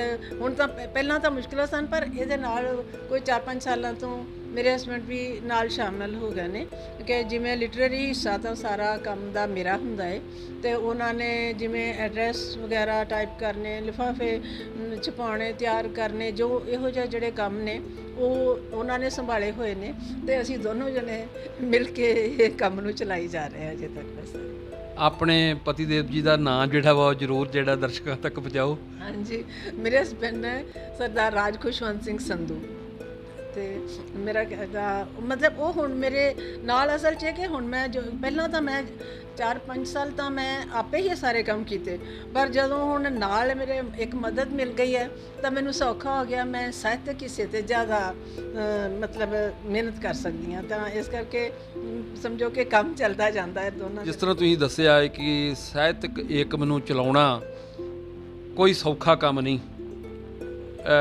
ਬੜੀ ਜੱਦੋ-ਜਹਿਦ ਦੇ ਵਿੱਚੋਂ ਲੰਘਣਾ ਪੈਂਦਾ। ਬੇਸ਼ੱਕ ਸੰਧੂ ਸਾਹਿਬ ਨਾਲ ਬਹੁਤ ਜ਼ਿਆਦਾ ਹੱਥ ਵਟਾ ਰਹੇ ਆ, ਤੁਹਾਡੇ ਪਰਛਾਵੇਂ ਵਾਂਗ ਨਾਲ ਰਹਿੰਦੇ ਆ, ਔਰ ਸਾਰੇ ਕੰਮ ਹੀ ਬੜੇ ਸੁਚੱਜੇ ਢੰਗ ਨਾਲ ਸਾਂਭਦੇ ਆ। ਇਹਦੇ ਵਿੱਚ ਜਿਹੜੀ ਇੱਕ ਚੀਜ਼ ਹੈ ਆ ਕਿ ਨਵੇਂ ਪਾਠਕਾਂ ਨੂੰ, ਨਵੇਂ ਦਰਸ਼ਕਾਂ ਨੂੰ ਜਿਹੜਾ ਵਾ ਇਹ ਇੱਕ ਚੰਗੀ ਚੀਜ਼ ਜਿਹੜੀ ਉਹ ਲੱਗਦੀ ਹੈ। ਨਵੇਂ ਪਾਠਕਾਂ ਵਾਸਤੇ ਜਿਹੜੀ ਆ ਕਿ ਉਹ ਬਹੁਤ ਇੱਕ ਅਹਿਮ ਚੀਜ਼ ਹੁੰਦੀ ਹੈ ਕਿ ਕੁਝ ਨਵੇਂ ਚਿਹਰੇ ਜਿਹੜੇ ਆ ਪੁਰਾਣੇ ਚਿਹਰਿਆਂ ਦੇ ਨਾਲ ਕਿਤਾਬ ਦੇ ਵਿੱਚ ਪੜ੍ਹਨ ਨੂੰ ਮਿਲਦੇ ਆ, ਅੰਕ ਦੇ ਵਿੱਚ ਪੜ੍ਹਨ ਨੂੰ ਮਿਲਦੇ ਆ। ਅਤੇ ਜੇ ਕੋਈ ਅੱਜ ਦੇ ਸਮੇਂ ਦੇ ਵਿੱਚ ਬੜਿਆਂ ਦੇ ਅੰਦਰ ਤਾਂਘ ਹੁੰਦੀ ਆ ਕਿ ਅਸੀਂ ਵੀ ਛਪੀਏ ਮੈਗਜ਼ੀਨ ਦੇ ਵਿੱਚ, ਇਹੋ ਜਿਹੇ ਲੋਕਾਂ ਵਾਸਤੇ ਤੁਹਾਡੇ ਕੋਲ ਕਿਵੇਂ ਦਾ ਜਿਹੜਾ ਵਾ ਵੀ ਤੁਸੀਂ ਕਿਵੇਂ ਵੇਖਦੇ ਜੇ ਕਿ ਇਹਨਾਂ ਨੂੰ ਛਾਪਿਆ ਜਾ ਸਕਦਾ? ਅਸਲ ਵਿੱਚ ਸੋਸ਼ਲ ਮੀਡੀਆ ਨੇ ਇਹ ਕੰਮ ਬਹੁਤ ਸੌਖਾ ਕਰ ਦਿੱਤਾ। ਪਹਿਲਾਂ ਤਾਂ ਲੋਕ ਫੋਨ ਕਰਕੇ ਪੁੱਛ ਰਹੇ ਸੀਗੇ, ਤਾਂ ਨਾਲ ਲਿਖ ਕੇ ਡਾਕ ਰਾਹੀਂ ਜਾਂ ਕੋਰੀਅਰ ਰਾਹੀਂ ਰਚਨਾਵਾਂ ਭੇਜਦੇ ਸੀ। ਕੁਝ ਲੋਕ ਅਜੇ ਵੀ ਇਸ ਤਰ੍ਹਾਂ ਦੇ ਨੇ ਜਿਹੜੇ ਲਿਖ ਕੇ ਕਾਗਜ਼ 'ਤੇ ਭੇਜਦੇ ਨੇ, ਪਰ ਬਹੁਤੇ ਲੋਕ ਅੱਜ ਕੱਲ੍ਹ ਹੱਥਾਂ ਵਿੱਚ ਇੰਟਰਨੈਟ ਹੋਣ ਕਰਕੇ ਉਹਨਾਂ ਲਈ ਉਹ ਇਸ ਤਰ੍ਹਾਂ ਮੁਸ਼ਕਲ ਨਹੀਂ ਮਹਿਸੂਸ ਕਰਦੇ। ਸਭ ਤੱਕ ਵੈਸੇ ਪੰਜਾਬ, ਬਾਕੀ ਪੰਜਾਬੀ ਪੜ੍ਹਨ ਵਾਲੇ ਜਿੱਥੇ ਜਿੱਥੇ ਜੁੜੇ ਨੇ, ਦੂਸਰੇ ਦੇਸ਼ਾਂ ਦੇ ਵਿੱਚ ਵੀ ਜਿੱਥੇ ਹੈ ਨੇ, ਉਹਨਾਂ ਸਾਰਿਆਂ ਤੱਕ ਸਾਹਿਤਕ ਏਕਮ ਦੀ ਜਾਣਕਾਰੀ ਹੈ। ਔਰ ਉਹ ਆਪਸ ਵਿੱਚ ਇੱਕ ਦੂਜੇ ਨੂੰ ਤਕਰੀਬਨ ਮੈਸੇਜ ਕਰਕੇ ਮੈਨੂੰ ਪੁੱਛ ਲੈਂਦੇ ਨੇ ਤੇ ਨਵੇਂ ਆਪਣੇ ਆਰਟੀਕਲਸ ਭੇਜਦੇ ਰਹਿੰਦੇ। ਹੁਣ ਇਹ ਸੋਸ਼ਲ ਮੀਡੀਆ ਨੇ ਕੁਝ ਸਾਲਾਂ 'ਚ ਬਹੁਤ ਸੌਖਾ ਕਰ ਦਿੱਤਾ ਕੰਮ। ਪਹਿਲਾਂ ਤਾਂ ਮੈਨੂੰ ਸਾਰਿਆਂ ਨੂੰ ਕਹਿਣਾ ਪੈਂਦਾ ਸੀ ਕਿ ਬਈ ਲਿਖ ਕੇ ਹੀ ਭੇਜੋ, ਕਿਉਂਕਿ ਮੇਰੇ ਕੰਪੋਜ਼ ਕਰਨ ਵਾਲੇ ਨੂੰ ਵੀ ਲੱਗਦਾ ਕਿ ਮੈਨੂੰ ਲਿਖਿਆ ਸੌਖਾ ਤੇ ਮੈਨੂੰ ਵੀ ਲੱਗਦਾ ਸੀ। ਜਿਸ ਤਰ੍ਹਾਂ ਤੁਸੀਂ ਖੁਦ ਹੀ ਦੱਸਿਆ ਕਿ ਜਿਹੜਾ ਸਾਹਿਤਕ ਏਕਮ ਅੰਕ ਨੂੰ ਚਲਾਉਣਾ ਬੜਾ ਚੁਣੌਤੀਆਂ ਭਰਪੂਰ ਆ, ਪਰ ਇਹਦੇ ਨਾਲ ਹੀ ਜਿਹੜਾ ਇਹ ਤੁਹਾਡਾ ਬਹੁਤ ਵੱਡਾ ਹੰਬਲਾ ਗਿਣਾਂਗੇ, ਬਹੁਤ ਵੱਡੀ ਕਾਰਗੁਜ਼ਾਰੀ ਗਿਣਾਂਗੇ, ਬਹੁਤ ਵੱਡਮੁੱਲਾ ਜਿਹੜਾ ਵਾ ਪੰਜਾਬੀ ਮਾਂ ਬੋਲੀ ਦਾ ਪ੍ਰਚਾਰ ਤੇ ਪ੍ਰਸਾਰ ਕਰਨ ਲਈ ਤੁਹਾਡਾ ਜਿਹੜਾ ਯੋਗਦਾਨ ਵੀ ਸਮਝਾਂਗੇ ਕਿ ਤੁਸੀਂ ਨਵੇਂ ਲੇਖਕਾਂ ਨੂੰ ਜਿਹੜਾ ਵਾ ਬਹੁਤ ਮੌਕਾ ਦਿੰਦੇ ਜੇ। ਪੁਰਾਣੇ ਲੇਖਕ ਜਿਹੜੇ ਆ ਜਿੱਥੇ ਸਾਨੂੰ ਪੜ੍ਹਨ ਲਈ ਮਿਲਦੇ ਆ, ਉੱਥੇ ਸਾਨੂੰ ਨਵੇਂ ਲੇਖਕ ਜਿਹੜੇ ਆ ਉਹ ਵੀ ਸਮੇਂ-ਸਮੇਂ ਤੇ ਮਿਲਦੇ ਰਹਿੰਦੇ ਆ। ਤੇ ਇਸ ਤੋਂ ਇਲਾਵਾ ਕਈ ਹੋਰ ਲੋਕਾਂ ਦੀ ਤਾਂਘ ਵੀ ਹੁੰਦੀ ਆ ਜਿਹੜੇ ਮੈਗਜ਼ੀਨ ਦੇ ਵਿੱਚ ਛਪਣਾ ਚਾਹੁੰਦੇ ਆ, ਪਰ ਤੁਹਾਡੇ ਨਾਲ ਕਈ ਵਾਰੀ ਹੋ ਸਕਦਾ ਰਾਬਤਾ ਨਾ ਹੋ ਸਕਦਾ ਹੋਵੇ ਉਹਨਾਂ ਦਾ। ਉਹ ਕਿਵੇਂ ਜਿਹੜੇ ਆ ਤੁਹਾਡੇ ਨਾਲ ਤਾਲਮੇਲ ਕਰਨ ਔਰ ਕਿਵੇਂ ਆਪਣੀਆਂ ਰਚਨਾਵਾਂ ਜਿਹੜੀਆਂ ਉਹ ਤੁਹਾਡੇ ਤੱਕ ਭੇਜਣ? ਅਸਲ ਵਿੱਚ ਜਿਵੇਂ ਮੈਂ ਮਤਲਬ ਸੋਸ਼ਲ ਮੀਡੀਆ ਨੇ, WhatsApp ਨੇ, ਮੇਲ ਦੀ ਇੰਟਰਨੈਟ ਹੋਣ ਕਰਕੇ ਮੇਲ ਕਰਨ ਦੀ ਸਰਵਿਸ ਆਸਾਨ ਹੋਣ ਕਰਕੇ ਬਹੁਤ ਸਾਰੇ ਤਰੀਕੇ ਇਸ ਤਰ੍ਹਾਂ ਦੇ ਨਿਕਲ ਆਏ ਨੇ। ਅੱਜ ਕੱਲ੍ਹ ਲੋਕਾਂ ਦੇ ਹੱਥ ਵਿੱਚ ਪਹੁੰਚ ਗਏ ਨੇ ਜਿਨ੍ਹਾਂ ਰਾਹੀਂ ਰਚਨਾਵਾਂ ਭੇਜੀਆਂ ਜਾ ਸਕਦੀਆਂ ਨੇ। ਹੁਣ ਇਹ ਸਾਹਿਤਕ ਏਕਮ ਦਾ ਹੁਣ ਤੱਕ ਇੰਨਾ ਕੁ ਪਸਾਰ ਹੈ ਕਿ ਜਿੱਥੇ ਜਿੱਥੇ ਕੋਈ ਪੰਜਾਬੀ ਪੜ੍ਹਨ ਵਾਲੇ ਸਾਹਿਤ ਨਾਲ ਜੁੜੇ ਲੋਕ ਬੈਠੇ ਨੇ ਜਿਹੜੇ ਵੀ ਦੇਸ਼ ਵਿੱਚ, ਉਹਨਾਂ ਨੂੰ ਸਾਹਿਤਕ ਏਕਮ ਦਾ ਪਤਾ ਹੈ। ਕਿਉਂਕਿ ਮੈਂ ਜਦੋਂ ਕੁਝ ਮਹੀਨੇ 1-2 ਮਹੀਨੇ ਬਾਅਦ ਮੈਂ ਇਹਨਾਂ ਦੇ ਅੰਕਾਂ ਦੀ PDF ਜਿਹੜੀ ਹੈ ਉਹ ਮੈਂ ਪਾ ਦਿੰਦੀ ਹਾਂ WhatsApp 'ਤੇ। ਮੈਂ ਲੁਕਾ ਕੇ ਨਹੀਂ ਰੱਖਦੀ, ਮੈਂ ਚਾਹੁੰਦੀ ਹਾਂ ਕਿ ਵੱਧ ਤੋਂ ਵੱਧ ਲੋਕਾਂ ਤੱਕ ਜਾਏ। ਇਸ ਕਰਕੇ ਹੀ ਮੈਂ ਰੇਟ ਨਹੀਂ ਵਧਾ ਰਹੀ ਕਿ ਇਹ ਹਰ ਇੱਕ ਦੀ ਮਤਲਬ ਕਿਸੇ ਨੂੰ ਇਹ ਮਹਿੰਗਾ ਨਾ ਲੱਗੇ, ਲੋਕੀ ਪੜ੍ਹਨ ਇਹਨੂੰ ਲੈ ਕੇ। ਅਤੇ ਨਾਲ ਮੈਂ ਉਹ ਵੀ ਜਿਹੜਾ ਕੰਮ ਹੈਗਾ ਇਹਦੀ PDF ਵੀ ਸੋਸ਼ਲ ਮੀਡੀਆ 'ਤੇ ਪੋਸਟ ਕਰਨ ਕਰਕੇ ਵੱਖ-ਵੱਖ ਗਰੁੱਪਾਂ 'ਚ ਪਾਉਣ ਦਾ ਕਾਰਨ ਇਹੀ ਆ ਕਿ ਲੋਕਾਂ ਤੱਕ ਇਹ ਪਹੁੰਚ ਜਾਏ। ਕਈ ਵਾਰ ਲੋਕ ਮੇਰੇ ਕੋਲੋਂ ਕਹਿ ਕੇ ਮੰਗਦੇ ਨੇ ਕਿ ਸਾਨੂੰ PDF ਭੇਜੋ, ਪਰ ਇਹਦੇ ਵਿੱਚ ਇੱਕ ਇਹ ਵੀ ਤਕਲੀਫ ਵਾਲੀ ਗੱਲ ਹੈ ਕਿ ਮੈਗਜ਼ੀਨ ਛਪ ਤਾਂ ਰਿਹਾ ਹੈ, ਪਰ ਬਹੁਤੇ ਲੋਕ ਇਸ ਤਰ੍ਹਾਂ ਦੇ ਵੀ ਹੋ ਗਏ ਨੇ ਜਿਹੜੇ ਮੈਗਜ਼ੀਨ ਦੇ ਵਾਸਤੇ ਇਹਦਾ ਜਿੰਨਾ ਥੋੜ੍ਹਾ ਜਿੰਨੇ 3 ਸਾਲਾਂ ਲਈ ਇਹਦਾ 800-850 ਰੁਪਇਆ ਸਾਰਾ ਜਿਹੜਾ ਕੋਰੀਅਰ ਰਾਹੀਂ ਭੇਜਣ ਦਾ। ਤਾਂ ਉਹ ਲੋਕ ਮਤਲਬ ਸਾਡੇ ਲੋਕ ਜਿਹੜੇ ਨੇ ਉਹ ਛਪਣਾ ਵੀ ਚਾਹੁੰਦੇ ਆ, ਪੜ੍ਹਨਾ ਵੀ ਚਾਹੁੰਦੇ, ਪਰ ਉਹ ਸਹਿਯੋਗ ਜ਼ਰਾ ਜਿੰਨਾ ਮਾਈਨਰ ਜਿਹਾ ਸਹਿਯੋਗ ਵੀ ਦੇਣਾ ਨਹੀਂ ਚਾਹੁੰਦੇ। ਬਹੁਤੇ ਲੋਕਾਂ ਦਾ ਇਹ ਹਾਲ ਹੈ। ਪਰ ਫਿਰ ਮੈਂ ਕੀ ਕਰਦੀ ਹਾਂ, ਉਹੋ ਜਿਹੇ ਲੋਕਾਂ ਲਈ ਮੈਂ ਆਖਰ PDF 2-3 ਮਹੀਨਿਆਂ ਪਿੱਛੋਂ ਪੋਸਟ ਕਰ ਦਿੰਦੀ ਹਾਂ ਕਿ ਚਲੋ ਪੜ੍ਹ ਲੈਣ।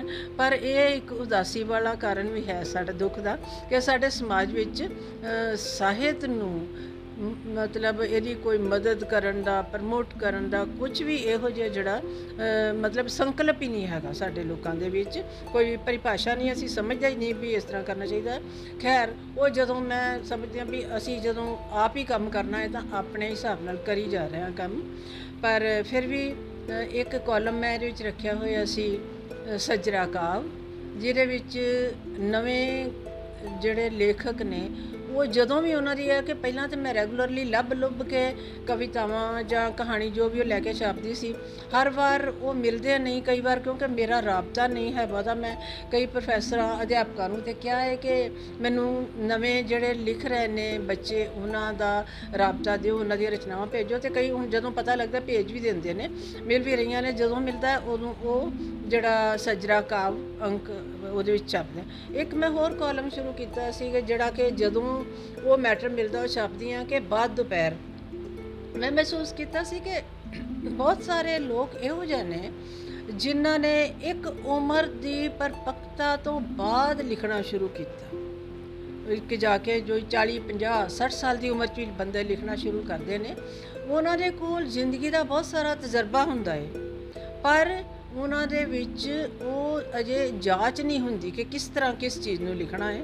ਸੋ ਮੈਂ ਉਹ ਇੱਕ ਵੱਖਰਾ ਕਾਲਮ ਰੱਖਿਆ ਸੀ ਕਿ ਬਾਅਦ ਦੁਪਹਿਰ, ਕਿ ਜਿਨ੍ਹਾਂ ਦੀਆਂ ਜਦੋਂ ਰਚਨਾਵਾਂ ਉਸ ਉਮਰ ਦੇ ਲੋਕ ਜਿਹੜੇ ਕਹਿੰਦੇ ਨੇ ਕਿ ਅਸੀਂ ਪਹਿਲਾਂ ਲਿਖ ਰਹੇ ਹਾਂ, ਉਹਨਾਂ ਦੀਆਂ ਰਚਨਾਵਾਂ ਉਹਦੇ ਵਿੱਚ ਛਾਪਦੀ ਰਹੀ ਹਾਂ। ਮਤਲਬ ਮੈਂ ਸੋਚਦੀ ਵੀ ਹਰ ਇੱਕ ਜਿਹੜਾ ਹੋ ਸਕਦਾ ਸੰਭਵ ਜਿੰਨੀ ਕੁ ਲਿਖਣ ਵਾਲਿਆਂ ਨੂੰ ਇਹਦੇ ਵਿੱਚ ਸ਼ਾਮਲ ਕੀਤਾ ਜਾ ਸਕਦਾ ਉਹ ਕੀਤਾ ਜਾਵੇ। ਤਾਂ ਹੁਣ ਜਿਵੇਂ ਤੁਹਾਨੂੰ ਦੱਸਿਆ ਕਿ ਉਹ ਮਤਲਬ ਅੰਕਾਂ ਵਿੱਚ ਛੋਟੀਆਂ ਬੱਚੀਆਂ ਜਿਹੜੀਆਂ ਅਜੇ ਪੜ੍ਹ ਰਹੀਆਂ ਨੇ, ਜਿਨ੍ਹਾਂ ਨੇ ਹੁਣੇ BA ਕੀਤੀ ਜਾਂ ਕਰ ਰਹੀਆਂ, ਉਹ ਵੀ ਜੁੜੀਆਂ ਹੋਈਆਂ ਨੇ ਮੈਗਜ਼ੀਨ ਦੇ ਨਾਲ। ਸੋ ਇਹ ਤਸੱਲੀ ਦੀ ਗੱਲ ਹੈ ਕਿ ਪਿਛਲੀ ਪੀੜ੍ਹੀ ਤਾਂ ਜੁੜੀ ਹੈ, ਵੱਡੇ ਲੇਖਕ ਤਾਂ ਜੁੜੇ ਹੀ ਹੋਏ ਆ। ਤੁਸੀਂ ਜਿਵੇਂ ਵੇਖਦੇ ਹੋ ਮੈਗਜ਼ੀਨ ਨਾਲ, ਤਾਂ ਜਿਹੜੇ ਨਵੇਂ ਲੇਖਕ ਨੇ ਉਹ ਵੀ ਨਾਲ ਜੁੜ ਰਹੇ ਨੇ। ਰਤਿੰਦਰ ਸੰਧੂ ਜੀ, ਹੁਣ ਅਸੀਂ ਮੁਲਾਕਾਤ ਦੇ ਅਖੀਰਲੇ ਪੜਾਅ ਦੇ ਵਿੱਚ ਆ, ਤੇ ਜਾਂਦੇ ਜਾਂਦੇ ਜਿਹੜੇ ਆ ਪਰਿਵਾਰ ਬਾਰੇ ਜ਼ਰੂਰ ਗੱਲ ਕਰ ਲਈਏ ਕਿ ਪਰਿਵਾਰ ਦੇ ਵਿੱਚ ਹੋਰ ਕੌਣ ਕੌਣ ਆ। ਸਾਡਾ ਇੱਕ ਬੇਟਾ ਤੇ ਇੱਕ ਬੇਟੀ ਹੈ, ਦੋਨੋਂ ਡਾਕਟਰ ਨੇ। ਬੱਚੇ, ਬੇਟਾ ਤਾਂ ਅਮਰੀਕਾ ਵਿੱਚ ਹੈ ਕਾਰਡੀਓਲੋਜਿਸਟ, ਤੇ ਬੇਟੀ ਲੁਧਿਆਣੇ ਇੱਕ ਹਸਪੀਟਲ ਸਰਵਿਸ ਕਰਦੀ ਹੈ। ਤੇ ਸਾਡਾ ਜਿਹੜਾ ਸਨ ਇਨ ਲਾ ਜਵਾਈ ਜਿਹੜੇ ਨੇ, ਉਹ ਆਈ ਸਪੈਸ਼ਲਿਸਟ ਹੈ, ਉਹਨਾਂ ਦਾ ਲੁਧਿਆਣੇ ਹਸਪੀਟਲ ਹੈ ਅੱਖਾਂ ਦਾ, ਨਾਲ ਇੱਕ ਜੀਰੇ, ਉਹ ਉੱਥੇ ਨੇ। ਸੋ ਬੱਚੇ ਉੱਥੇ ਨੇ, ਅਸੀਂ ਬੱਚੇ ਆਪਣੇ ਪ੍ਰੋਫੈਸ਼ਨ ਦੇ ਕੰਮ ਕਰ ਰਹੇ ਹਾਂ। ਸਾਡਾ ਦੋਨਾਂ ਆਪਣਾ ਪ੍ਰੋਫੈਸ਼ਨ ਹੈ, ਅਸੀਂ ਅੰਮ੍ਰਿਤਸਰ ਵਿੱਚ ਕੰਮ ਕਰ ਰਹੇ ਹਾਂ। ਬੇਟੇ ਬੇਟੀ ਦਾ ਨਾਂ ਜ਼ਰੂਰ ਦੱਸੋ। ਹਾਂਜੀ, ਬੇਟੇ ਦਾ ਨਾਂ ਹੈ ਰਸ਼ਮਦੀਪ ਸਿੰਘ ਸੰਧੂ, ਤੇ ਬੇਟੀ ਦਾ ਨਾਂ ਹੈ ਡਾਕਟਰ ਖੁਸ਼ਵੀਨ ਕੌਰ ਬਾਠ, ਉਹ ਲਿਖਦੀ ਹੈ। ਤੇ ਸਨ ਇਨ ਲਾ ਦਾ ਨਾਂ ਡਾਕਟਰ ਜਗਰੂਪ ਸਿੰਘ ਬਾਠ ਹਸਪੀਟਲ ਹੈ, ਹਸਪੀਟਲ ਦਾ ਨਾਂ ਵੀ ਬਾਠ ਦੇ ਨਾਂ 'ਤੇ ਹੀ ਹੈ। ਤਾਂ ਬੇਟਾ ਜਿਵੇਂ ਉਹਦਾ ਰਸ਼ਮਦੀਪ ਸਿੰਘ ਸੰਧੂ ਮੈਂ ਦੱਸਿਆ, ਤੇ ਸਾਡੀ ਡਾਟਰ ਇਨ ਲਾ ਉਹ ਵੀ ਡਾਕਟਰ ਹੈ ਉੱਥੇ, ਉਹਦਾ ਨਾਂ ਹੈ ਅਮਨ।